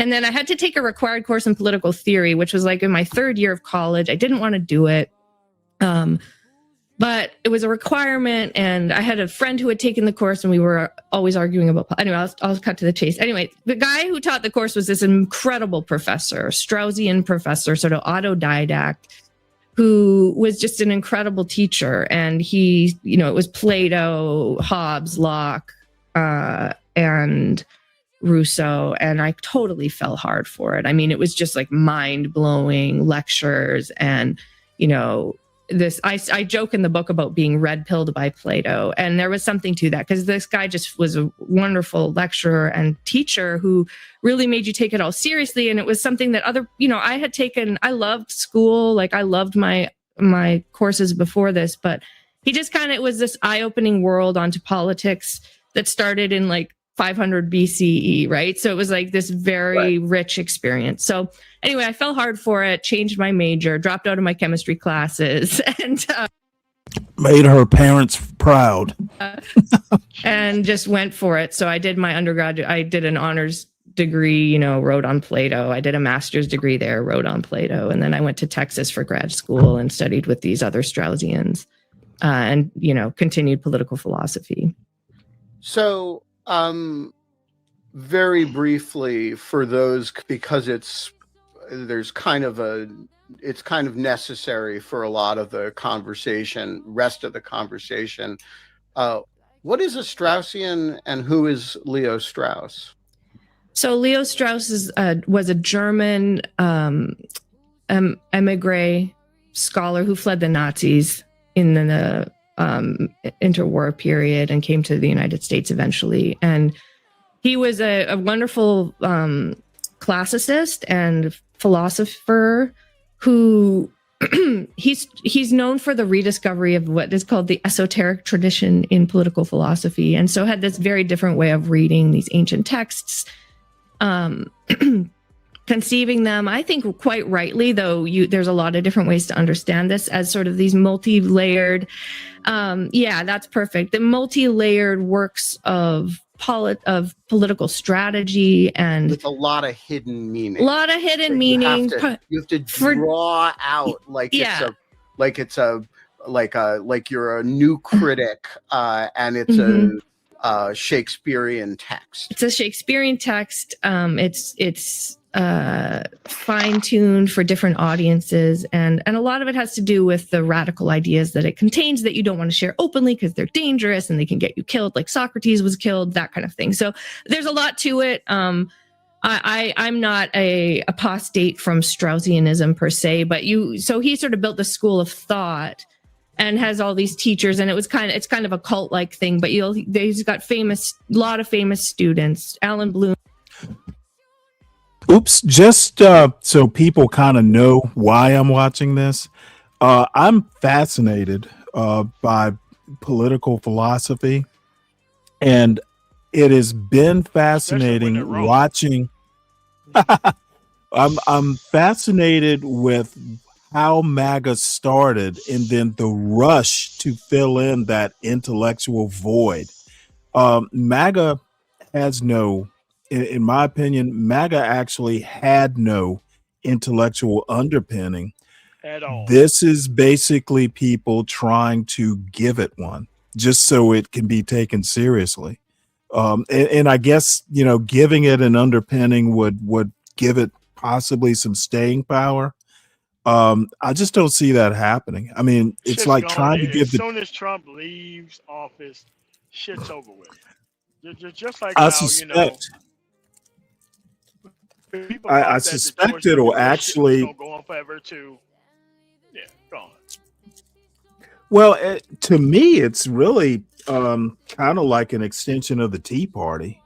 It So. is.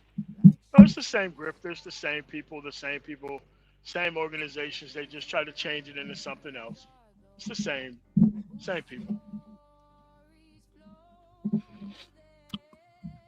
Lupin, how you doing, man? It's good to see you.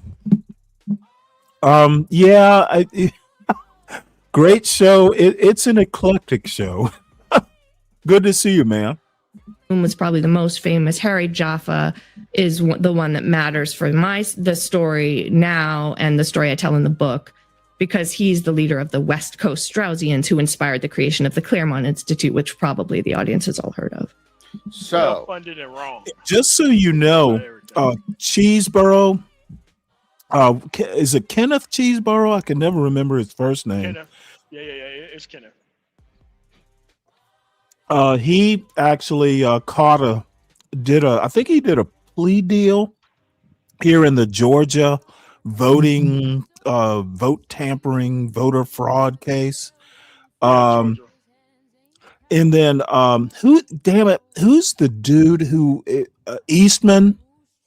And I think it's John Eastman, who is a bigwig. I mean, he was like at ground zero of January 6th.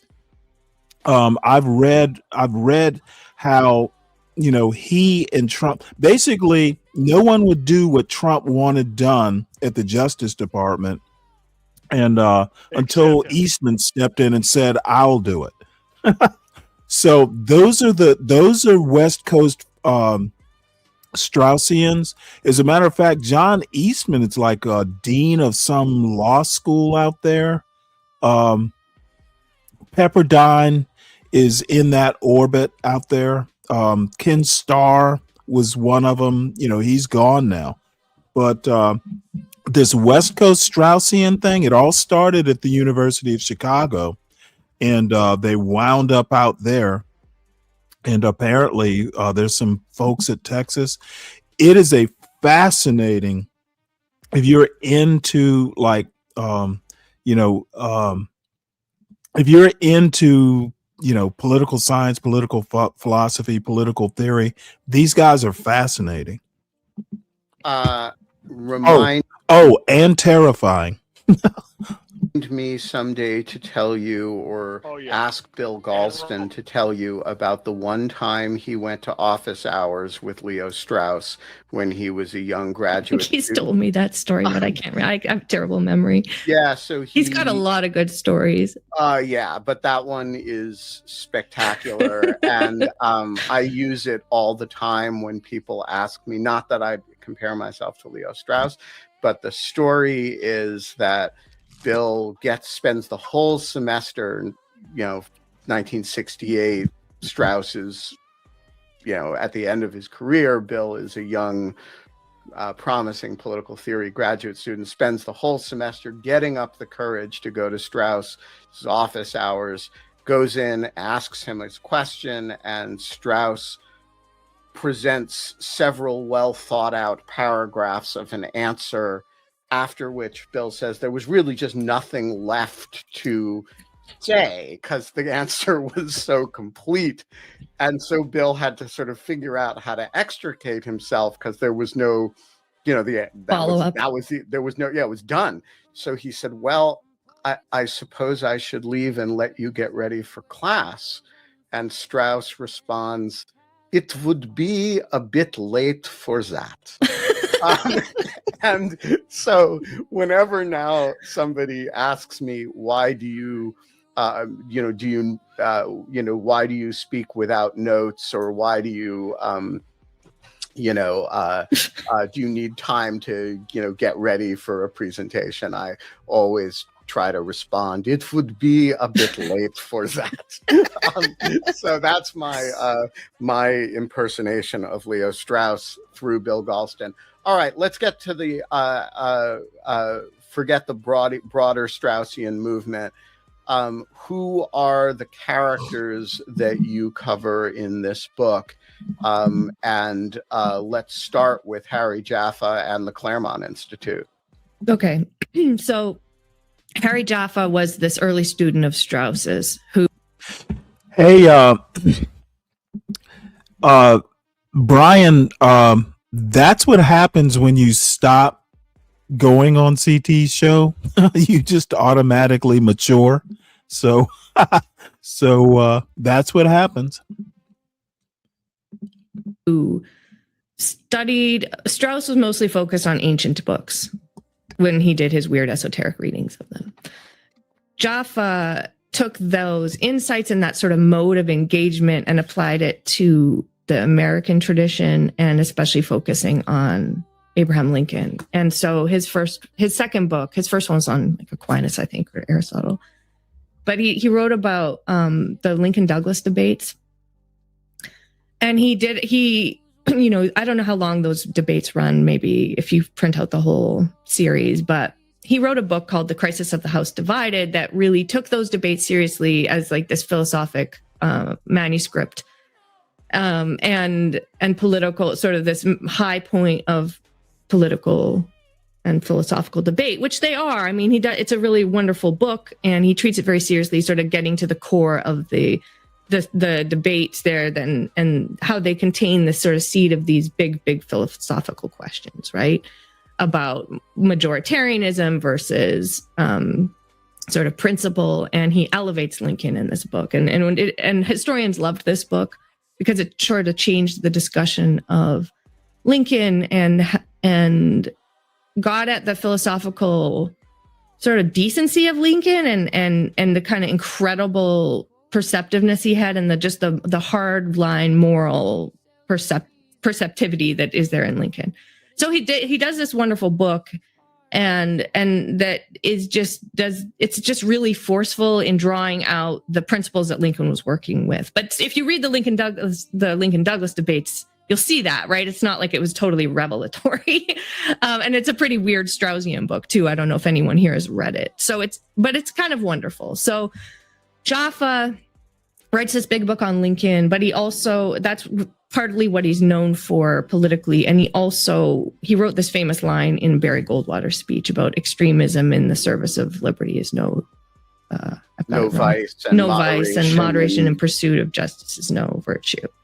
Something like that.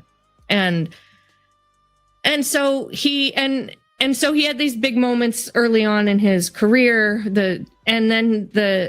He got a job at the Claremont Men's College, it was then called. Now it's Claremont McKenna College. And he had students there who then started the Claremont Institute, sort of inspired by especially the Lincoln stuff, just his attention that he paid to the founders and the Declaration of Independence and all of that. So the Claremont Institute, the mission is to restore the principles of the American founding. And over the course of a few generations, I mean, Jaffa wasn't always super involved in the Claremont Institute, but he was always there, but he wasn't he wasn't leading it necessarily, but he had these students who had this big project and made this think tank.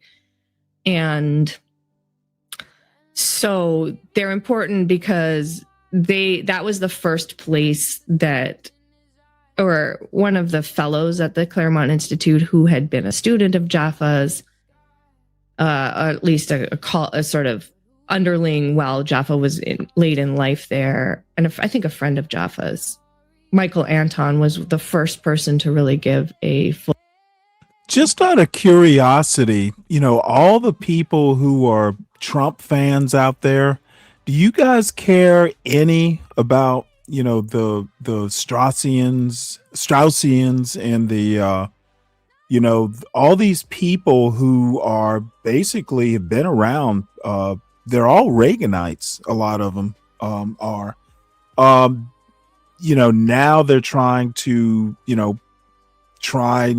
put some shine on the MAGA movement. Do you all care about any of this stuff, or is it just, what Trump says is pretty much the extent of it?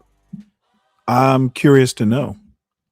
Full-fledged intellectual defense of Trumpism in 2016, and so he's one of the main characters in my book is Anton and some of these other people at the Claremont Institute who also published that defense. Charles Kessler runs their big journal, and so they got in on that very early, and then it became kind of someone called it a nerve center for Trumpism, and the story sort of unfolds from those moments. Okay, I have to pull a couple threads here because this is all fascinating for me. So I'll try to do as much explanation of the question while I'm doing it for people who aren't as familiar with this milieu. But Jaffa writes 2 books about Lincoln.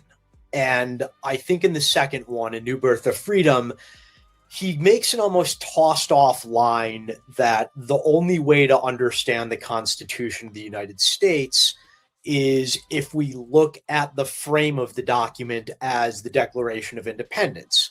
And he starts a movement that becomes popular in some originalist circles, that we need to treat the Declaration with as much reverence as we do the Constitution in sussing out what the American idea is all about.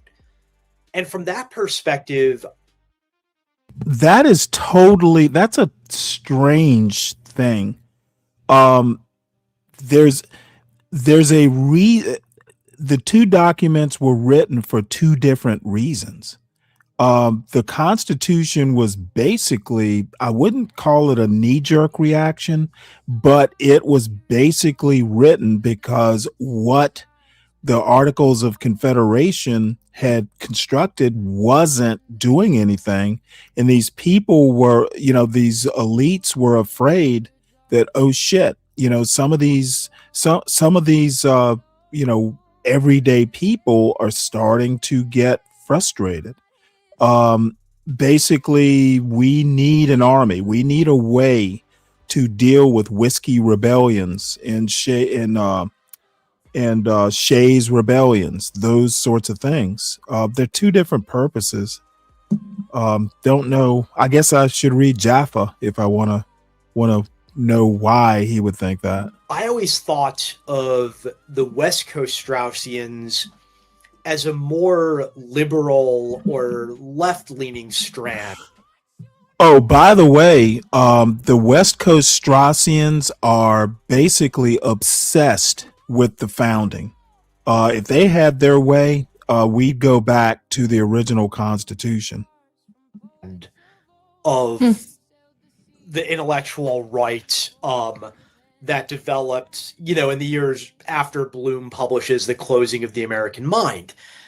And I'm really curious if you could speak to how do we get from an institute whose intellectual godfather really focused on the need for equality in viewing American law and very much reveres Lincoln in the Great Emancipator model.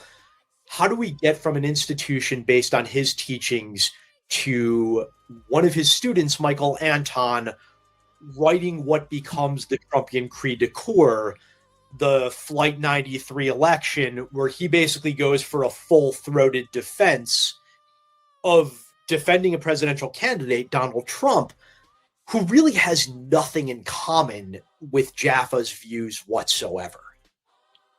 Yeah. So and that's probably like the subject of your whole book, so I apologize. No, it's the subject of the first few chapters, because the Claremont group is like one little corner of it. And that's the way you just framed it is excellent and very helpful, because I do talk quite a bit about how they've turned their back on Jaffa in some respects, but also how there is a real continuity from Jaffa's mode of thinking to, like, I think it's kind of they've betrayed Jaffa while also being true to certain aspects of Jaffa's thought. And so, but Jaffa, you're right, he's sort of known for, I think I call it declarationism, and that, I mean, the creedal belief that America is kind of founded on an idea, the ideas in the Declaration, and in that second book, well, so, and I think you're right to think of it as kind of left wing, because the focus is certainly on human equality, right? Like that's the whole sort of core of what Jaffa's defending, and the human dignity and equality, against slavery.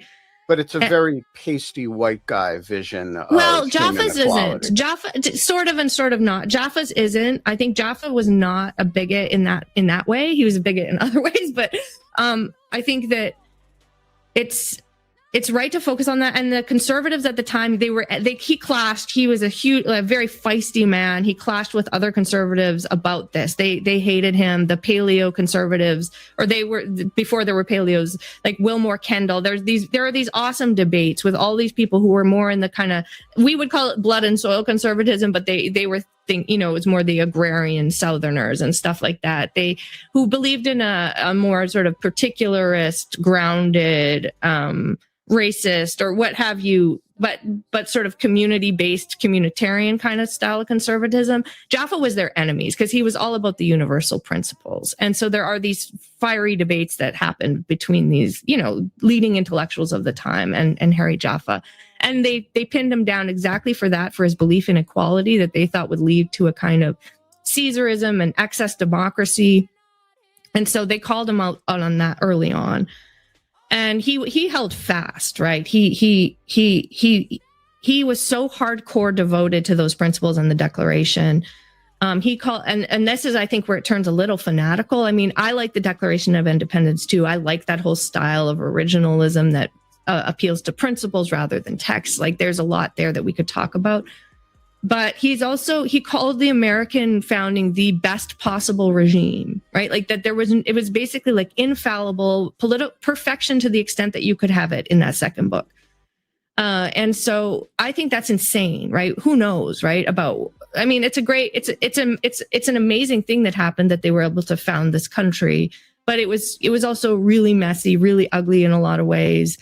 And Jaffa's whole world didn't have much space for that. And he also turns Lincoln into this kind of like philosopher king, but Lincoln had to lead a war, right? And he had to make a ton of compromises, and he wasn't, there's nobody I admire more than Abraham Lincoln, partly because he was willing to do that. And I don't know how, right? A statesman can make those hard decisions. But Jaffa turns him into this, like basically a character in a Platonic dialogue. So it's very weird. There's a lot that's really weird about Jaffa's way of thinking, and he's so devoted to things like natural right and the kind of idea that this is all written in the stars and the American founding is perfection, that he ties himself also to an extremely narrow and moralizing outlook in more broadly. I talk about how he's a complete homophobe. I mean, a lot of people were much more homophobic back then, but it's aggressive, it's nasty, it's vocal against his own friends. I mean, it's really repulsive looking back on it. And and it's not just a quirk, he ties it to his natural law philosophy, right? And so there's a kind of fanaticism in Harry Jaffa that I think gets taken up by his heirs at the Claremont Institute, who have also, but I should say, and I'll stop, and they explicitly in some of the early writings about Trump turn their back on Jaffa and the declarationism that you mentioned and brought into this, and call themselves Paleo-Straussians.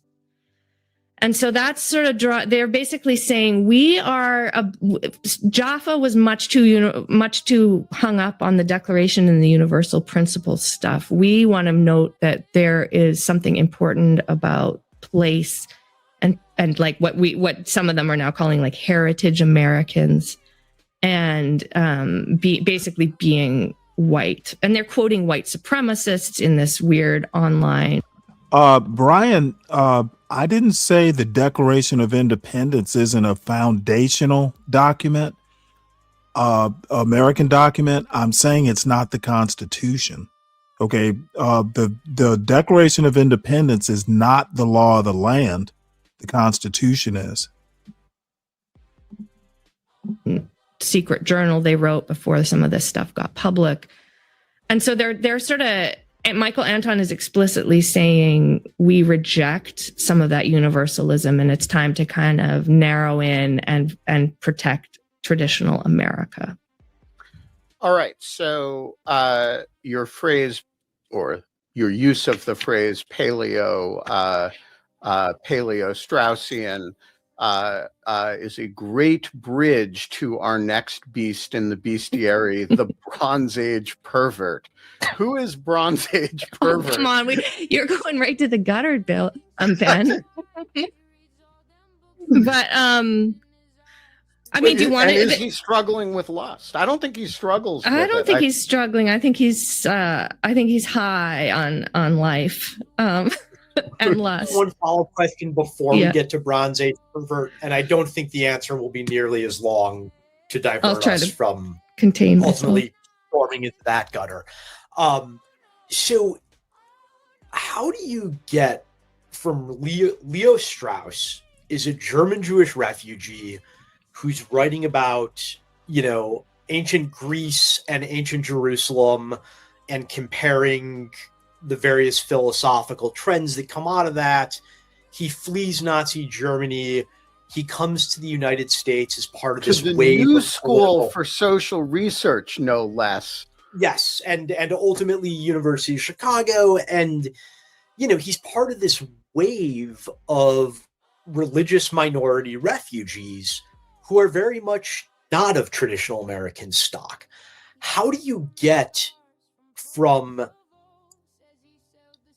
considering him to be an intellectual forefather of your thought to this sort of like blood and soil Americanism? Because there's I feel like they're missing a couple steps, or they're just not intellectually being honest. Probably the latter.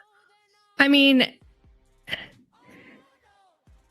Leo Strauss focused almost exclusively on what we call Western Civ, right? And he was probably one of the best advocates for that tradition. I mean, I love that tradition now, thanks to Leo Strauss and his students. And it was completely counter to the cultural of sort of critical thought, activism that was also part of that story, right? Like Alan Bloom, right, wrote The Closing of the American Mind. There are critiques in Strauss that I think weren't very well versed in sort of contemporary America. Part of the criticism I raise in my book is that it's all very abstract, very unrooted from like on the ground events in the 60s and 70s, a lot of Strauss's thought. And very, I mean, from now it looks extremely conservative and kind of like clueless about, the civil rights movement. But they weren't just clueless. They were actively opposed to a lot of that, a lot of the Straussians. But Strauss, I think the deep thing here is that Strauss was deeply concerned about nihilism and for good reason, right? He thought, I think, that part of what had happened in Europe was there had been a loss of grounding in sort of traditional moral understanding, and that had unleashed all kinds of crazy forces in the world, from Marx to Nietzsche to Nazism. And so that he traced the cause of that to a loss of moral foundations and a loss of sort of just basic moral order. And so for him, I think it was probably a deliberate choice to, I mean, that's where you get into these complicated questions about philosophy and the history of like modernity. But he sort of said, we need to restore some of these ancient virtue ethics styles of thinking. We have to be really respectful of monotheistic religions. But it was all sort of couched in this one mode of thinking that was still kind of narrow in and didn't care at all about all the questions that a lot of Americans cared about in academia at the time. So there is this kind of way in which it supercharged the Western civ dynamic, and then Jaffa comes in and supercharges that with an American patriotic jingoism, trace it back to the founding. And so you get that kind of bubbling up together, and I don't think it's that hard to see how it, over the course of generations of sort of shittier and shittier students, it turns into something really crass. The jingoism overtakes. I mean, one thing that Strauss required was a lot of work. You know, and if you have the generations of shittier and shittier students is a key component of that, you know, one thing you have is each generation is doing a little bit less work than the previous generation. And at the end of that chain is J.D. Vance, right? Yeah. You know? And you get a lot of insularity. Oh, wow. That's one thing I try to kind of do in my book too, is just to show how there's no kind of self-correcting mechanisms, because while they're doing all this, they're attacking American universities. They're building the conservative world is sort of building up these alternative institutions. They're not engaging with normal scholarship so it becomes, I think, a bit of a problem there too, where there's no conversation between the different parts of academia that could correct some of their. They're always sort of on offense too. Right. All right, Holly, and then we've only done one beast in this bestiary, and I might be jumping the gun then. I don't know. No. So go, but then we're going to run long today. It's just going to happen. I'm probably going to have to go at 9, but yeah. But go for it.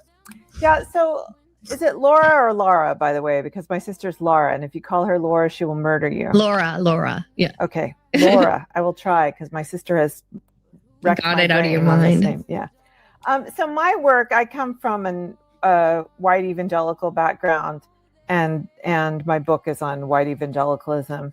And so we all sort of obsessed with whatever our specialty is. So when I look at Trumpism, I really see, a clear line from not just recent, what's called Christian nationalism, but going way, way back into the white evangelical movement and some of the ideas there. But I don't know if it's really a sort of ideological influence that's in the movement, or are they just sort of a set of, because it's a very authoritarian culture, like you're basically raised to be an authoritarian, or they're obsessed with order and hierarchy, and you're obeying authority and patriarchy and all of those things. And of course, implicit in all that, which they don't want to talk about, is racial hierarchy as well, and certainly cultural hierarchy. So I don't know if it's that their ideas are actually sort of in this intellectual mix and belief system mix that is this movement, or if they are just a very convenient, large, as part of the electorate, they're a disproportionately large pool of authoritarian-minded voters that can be easily manipulated and exploited. Yeah, so where all of that stuff is laced through the whole book, what is the beast that you see that authoritarianism and the sort of Christian nationalist ideology coming into the picture through, or the beasts? Yeah, I mean, I think that it's I think that the people I'm talking about, I think it's sort of the latter in terms of your question, that the evangelical world isn't the same world. And the people I'm talking about, it's more like I'm talking about the people who sort of National Review people, right? The old sort of establishment, William F. Buckley crowd, the kind of the intellectual leaders of the Heritage Foundation, those are the people I'm talking about, is that kind of class of intellectuals. And that's where there are continuities. There are people who were fringe in that world, or who were constantly making these kinds of arguments, that's where there's been a tremendous shift, where it used to be led by kind of the Reagan fusionist types. And now many of those institutions, not all of them, have been taken over by the MAGA ideology. And you can I do in the book trace it out quite, just clearly and analytically. There's a big shift in the ideas people where it gets, and I think that in some ways what you're describing, I say they're playing catch up with some of that cultural stuff, like the misogyny and a lot of the things that are sort of baked into some of these subcultures and the GOP base. The ideas people were formerly kind of keeping some of that stuff at bay, while also, playing with it. And now it's flipped, where these guys, the people who are now leading the ideological side of things, they're sort of an engine for a lot of those authoritarian ideas. So for the bestiary, there's authoritarianism. They're all kind of moving in that direction. The Christianity, I have my concluding chapter is about Christianity and Christian nationalism, because I knew I had to because it's so important to Trumpism overall. I tried to address how it all fits in there. And these guys, a lot of the Claremont style people will talk about the founding as a Christian founding. And so those are older arguments that are, of course, very prevalent. So they use a lot of those arguments. There's a Catholic dimension, and then some, like Yoram Hazony, who's the leader of the National Conservative Movement, has advocated for Christian nationalism, even though he's Israeli. But he basically thinks that a nation has to be pretty homogenous, right? It has to have one language, one religion, and he's willing to sacrifice his own, people in a way. Stephen Miller's kind of in that camp too, I think. In the willing to, well, like Stephen he's Miller, Jewish. Is he Jewish? Right. Yeah, okay. Yeah, exactly. So they're like, well, Family of we'll take Holocaust the hit. survivors. We'll take the hit, right? To preserve the American nation. And Stephen Wolfe is by far the most prominent person who's an outright Christian nationalist in my world. And so he has he's featured a bit in that final chapter, but he's a Calvinist. Right. So he's also kind of an outlier and is more in the Doug Wilson camp. So that kind of comes up too in that final chapter. So let's do a kind of. Do you want me to do the overview of the book and who's featured in which chapter? Let's do the bestiary roundup. Okay. Yeah, because we don't have much time and then we can keep going. Okay, so the opening chapter is sort of my way into it is this Straussian world. So there's Jaffa and Leo Strauss and Alan Bloom. And then the second chapter is Michael Anton and some of these current early agitators for Trump. And so that's kind of an introduction to Anton is the featured person there. He's pretty weird. And Gladden Papin is the Catholic representative in that chapter who was part of this early ferment. And then Julius Krein, who I use as a kind of, he took the off ramp. He's somebody who... He's a super interesting character. Yeah, super interesting. And he disavowed Trump after Charlottesville. So then I talk about Patrick Deneen, very important, wrote Why Liberalism Failed, and he's sort of the introduction to the post-liberal group. Then there's Yoram Hazony, who's the NatCon leader, this Jewish Israeli-American political theorist and activist. And the Chris DeMuth is in that chapter too. And I think Peter Thiel pops up there too for the NatCons.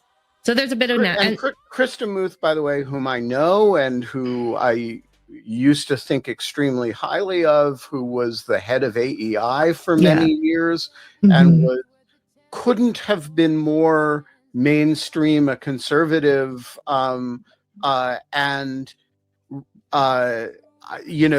seeing him in this crowd is such a weird experience. I gotta say.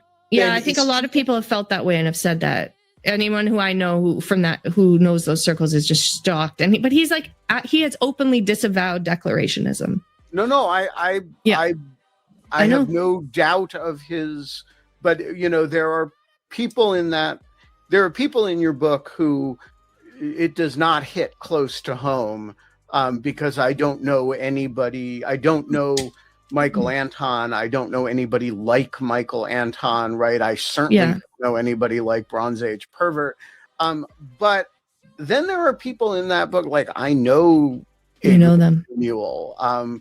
I have sat on a beach with Adrian Vermeule, and and we have many close friends in common. I know Chris DeMuth. I have had dinner with Chris DeMuth relatively recently, at the home of a mutual friend. There is this quality of Invasion of the Body Snatchers or Rhinoceros, right, where people who and you think of as I don't know if quite bulwarks, but like these are not the people who are going to turn into rhinoceroses who are suddenly like sprouting horns. And it like the Chris DeMuth thing hurts, I gotta say. Mm-hmm. And I think partly sorry. So is DeMuth the one you did the podcast series with the first Trump administration? No. Whose argument basically came down to this is my tribe and it's where I belong? No, that was my former. That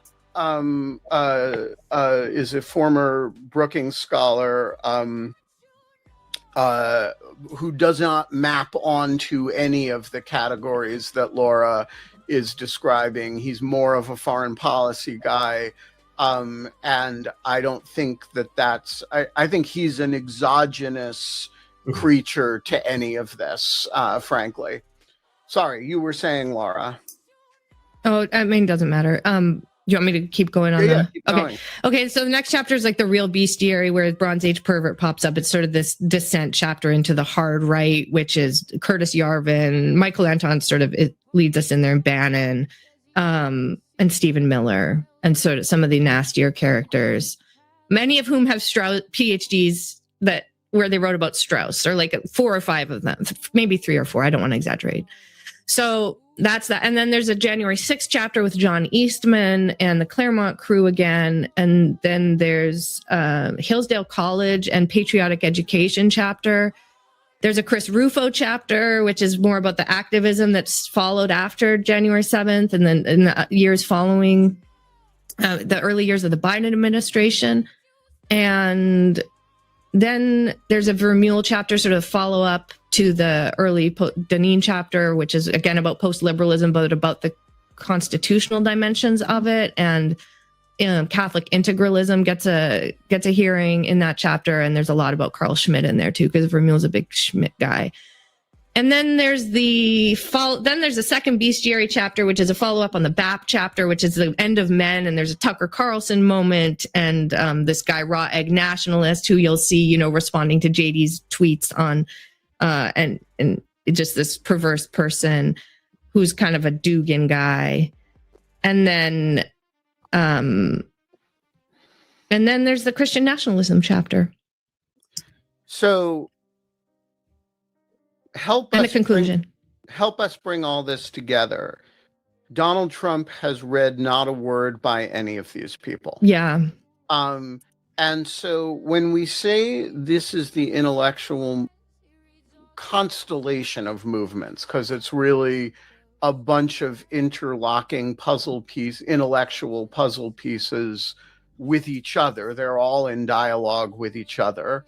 But they are not really in dialogue with Donald Trump, in the sense that he does not have a PhD in political theory. He's not a Straussian. He's not capable of the intellectual work one thing about these people is they're not stupid. Some of them, like Adrian, are extraordinarily smart. I think he's the standout intellectual of the group, frankly. Me too. And remains among Harvard law students, there is a sort of like, okay, Adrian's crazy, but he's the best brilliant. administrative law professor, and history. people, no, I mean he's a genuinely important scholar in a way that's not wholly dissimilar from Carl Schmitt, frankly. Right? I agree completely. Yeah, and these are not people who are meaningfully in dialogue with Donald Trump. So what does it mean when we say that this is the intellectual movement behind Trumpism? When the head is so clearly severed from the body? Well, I think a number of things. I think, first of all, that has been an advantage to them because nobody can take it seriously. Nobody, I mean, there was an article the other day, or no, I was looking up this article about Anton in the Washington Post. And in the headline, it said, Trump intellectual is going to be leaving the administration. And all the comments were like, Trump isn't, Trump intellectual, that's an oxymoron. Like hundreds of comments. Right. And I get it. Michael Anton is not the best intellectual. He's not, he's not Adrian Vermeule, but that's insane, right? Like there are brilliant people working for Donald Trump now. And it's not just Russell Vogt is an incredible, he's theorized stuff about what you could do to the executive branch, and he's figured out strategies for executing it. That is not a trivial accomplishment. If you're, I mean, it's an accomplishment in a wholly negative sense, but it is. This is not a frivolous individual. No, and I think that's true of a lot of these people. And so I think that Trump's anti-intellectualism has sort of given cover in an extra way to this whole thing that's been sort of fomenting since 2016, and sort of has hidden that. And it's given them sort of more leeway, perhaps, than would have been possible in other administrations to think up crazy things and to gain power quietly. So I think that's true. But I also think they saw something in Trump. Like if you read those early things by Anton and these other guys, Anton gives this very concise definition of Trumpism in 2016. He says it's economic nationalism, secure borders, and America first foreign policy. That's the essence of Trumpism. And, Trump would never have put it that way. He wouldn't have known, but that's absolutely right. And I think that's brilliant, right? I mean, it's also social conservatism and racism and all this other stuff bundled up in that. But, I think that's like the clearest definition I had ever seen. And so, and that tapped into the paleo stuff, right? That's going back to the early part of the 20th century in terms of what conservatism is, or when the sort of hard far-right conservatism, what it stands for. And so they saw something in Trump, and also, more importantly, possibly, they got JD Vance in there, right? JD Vance is their boy. And so he is reading all this stuff. He's been doing this, and he's across the spectrum. He's in on all different levels with all these different cohorts, all these different people. He's playing all the different sides. So that, I don't know if JD Vance will have legs in the future. I don't know how much he'll last, but he's playing this game, and that's all of them. Mike, Holly, do you guys have last questions before we wrap? Yeah, what is the sort of tech nexus here? Because the tech bros like Peter Thiel, who I have to say he's got some weird religious ideology in there as well. So he's kind of a perfect horrible blend. But and I know they're all influenced by Curtis Yarvin, who's also a terrifying figure to me. But the tech bros seem to have this sort of extra, I don't know, futuristic, apocalyptic, post-human view of things. How does that? Do you talk about that at all? The sort of technology aspect? Probably not as much as I should have. I mean, in hindsight, I probably would have. I sort of didn't foresee the Curtis Yarvin uptick and the Elon Musk thing that allowed all that. I sort of think that's a little like wacky, idiosyncratic, like that's like a historical thing that happened. And I don't know if anyway. So, but I do talk about Yarvin. I find Yarvin's probably the one I dislike the most in the whole thing. I just can't read it. I find it absolutely insufferable. I'd rather read Bronze Age Pervert. Cut in for a second here. One of the lovely things about Laura's book is how much, as a general matter, she loves these people. and she disapproves of. I keep Really? thinking. I keep. Are you thinking making of, fun of me? No. Okay. So the great psychologist and writer who spent her time interviewing Nazi war criminals, Gita Sereni, once said, "God forgive me, but I love them so much." And she spent an entire career creating a bestiary of the worst people in the world. And Laura's book reminds me a little bit of this, just in the sense that not that these people are Nazis, though some of them are, but in the sense that the depth of engagement with their thought is extreme, and there is a quality of it's morbid fascination, it's love, it's something.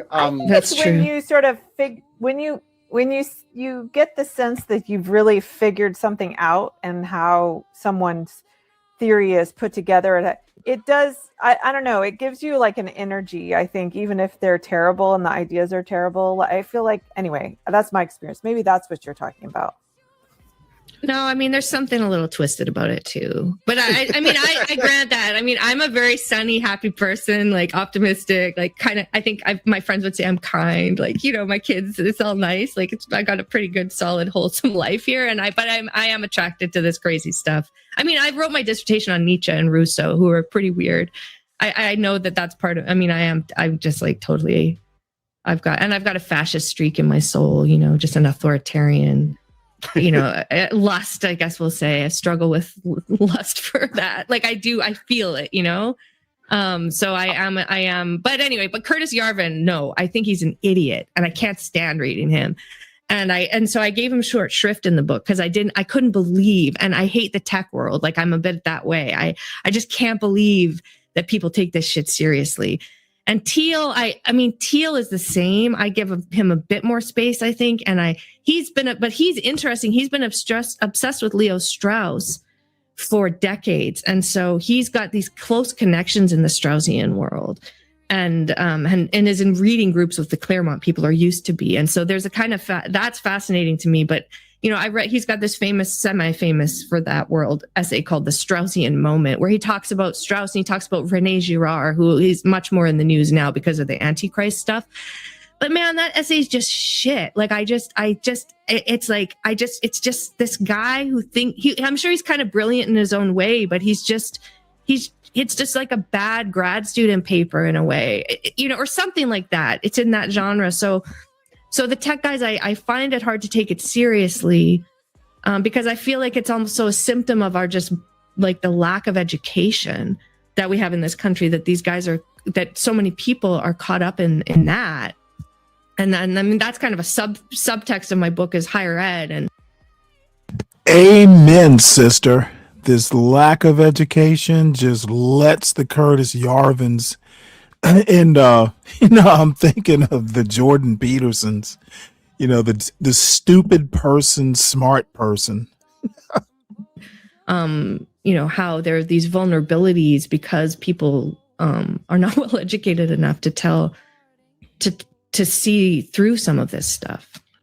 All right, we got to wrap, but I have two important items of administrative business to do with you, Laura, before we wrap. Mm-hmm. The first is to make sure the audience knows. We call our audience the Greek chorus because it comments as we go on the side. Lovely.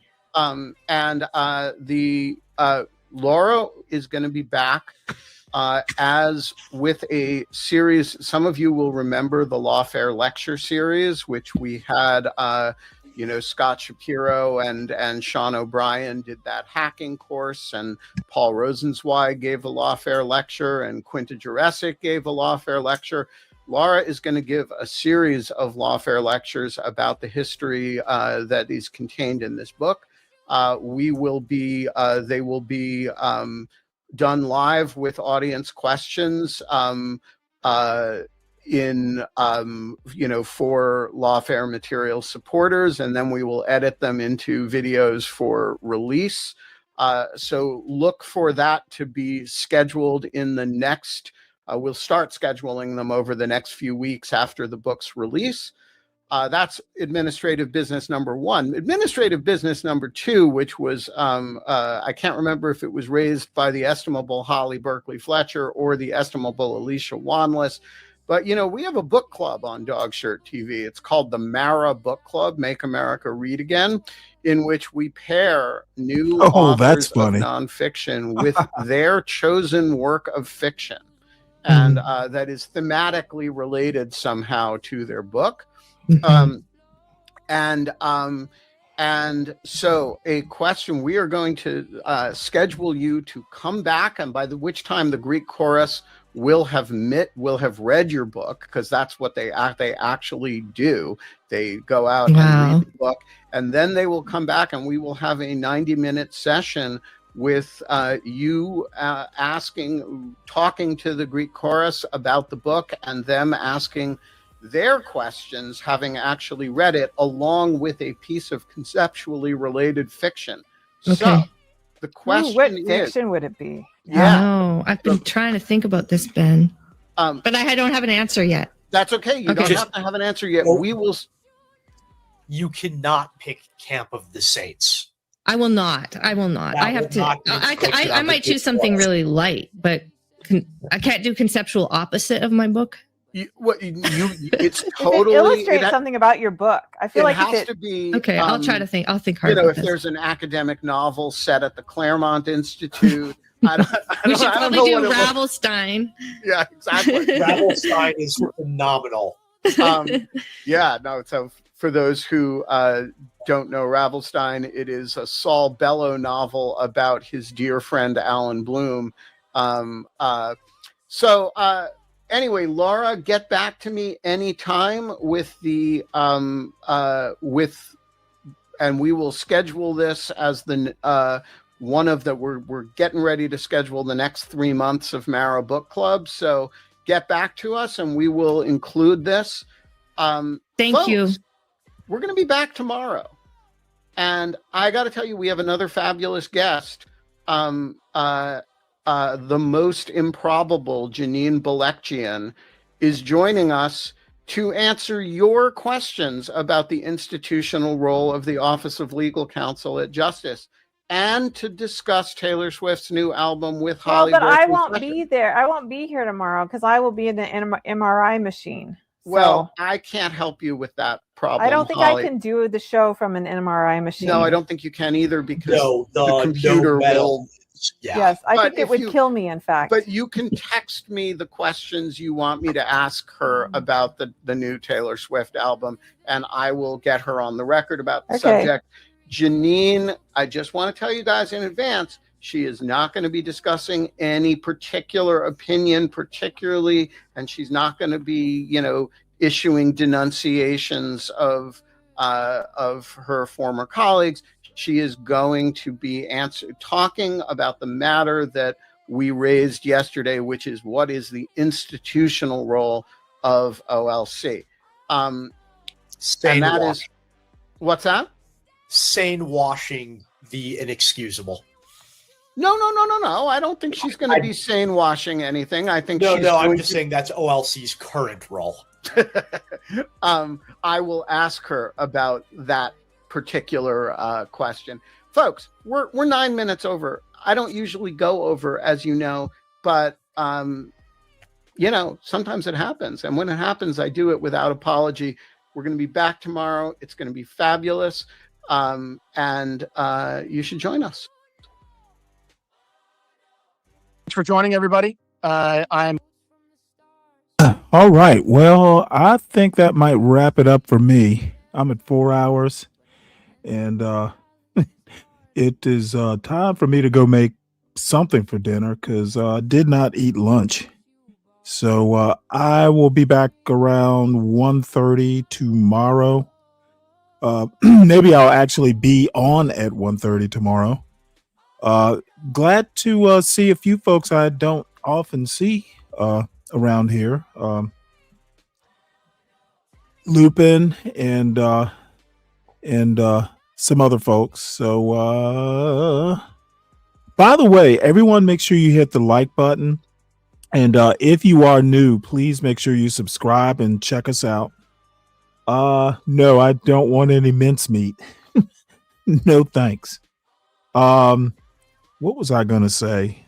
I think tomorrow we're gonna do some more boring stuff because I want to talk about the opposite side of MAGA, which would be liberalism as like the political philosophical liberalism, which I tend to identify with more. And we're gonna get deep into that. And then I have another video talking about the New Deal. Basically the New Deal and the after effects, I think, is the name of the video. So it'll be more, heavy in the political philosophy stuff. I'll try and mix it in with some more some lighter stuff. But to me, for those who can kind of deal with it, I think it's real important to know some of the foundations of at least our modern politics. It can be absolutely fascinating, and I wish more people were into it. But so we go. I'll at least make the effort, and I think that's pretty much it. If no one has anything left for me, before I go though, I do want to hear Latino for Trump's love song again for me. So let's do that. Then we will go. So this is the song, the love song that Latino for Trump, our friend and colleague Latino for Trump, wrote for me, and here we go.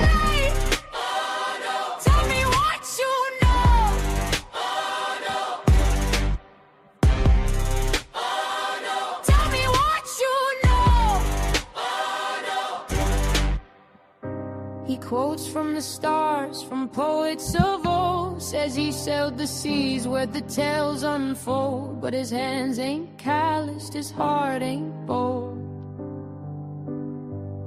Whose truths you borrow, whose dreams you swallow,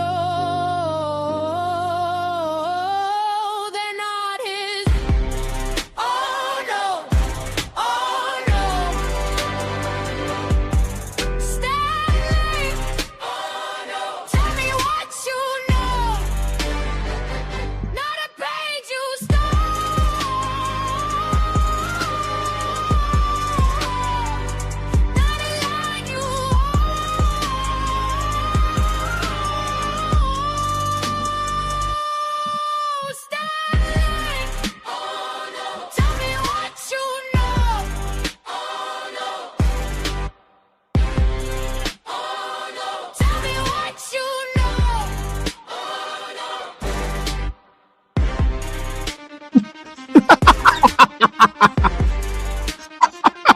This sounds like an ABBA song.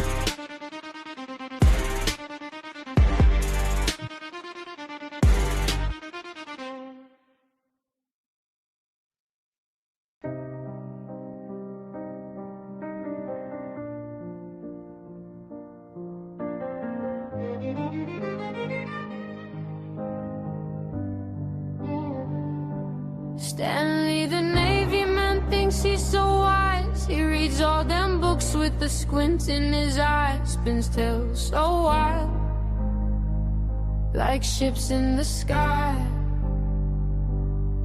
But whose words are those? Whose stories flow? They're not his. Oh no, oh no.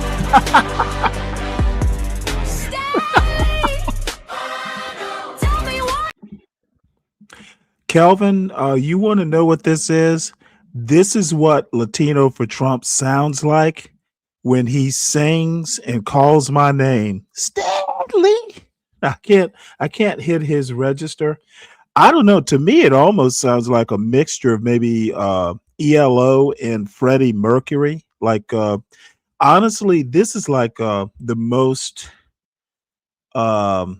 weird thing that I have known Latino for Trump to do. So when any of you see him, on John's channel or wherever, because I think he's got Latino has a show now. Just tell him how much I enjoyed the song, and tell him that it is now. Well, I'm gonna make like maybe a opening theme or a closing theme song with it. Tell him how much I appreciate it, and tell him smooches. This dude, what's Latino for homosexual? I wonder, because that's what it sounds like. He should never have written this song, because I'm gonna drag that motherfucker. How about, dude? I don't even know what to say. But he put that on Universal Jones's. He put it on Universal Jones's Discord server, and someone said, "Well, hey, did you know?" So now I know, and now you know too. So he is quite the songstress, and how he sounds like a woman when he sings, I don't know. I don't think it's AI. I think that's actually. It's either Latino. I don't think it's his wife singing that. Might be, calling my name out. But I don't know. Just I am touched though. So anyway, I will see everybody tomorrow. Salute to you all. Salute to Latino for Trump for thinking of me and writing me a nice little love song. And I will see you all tomorrow.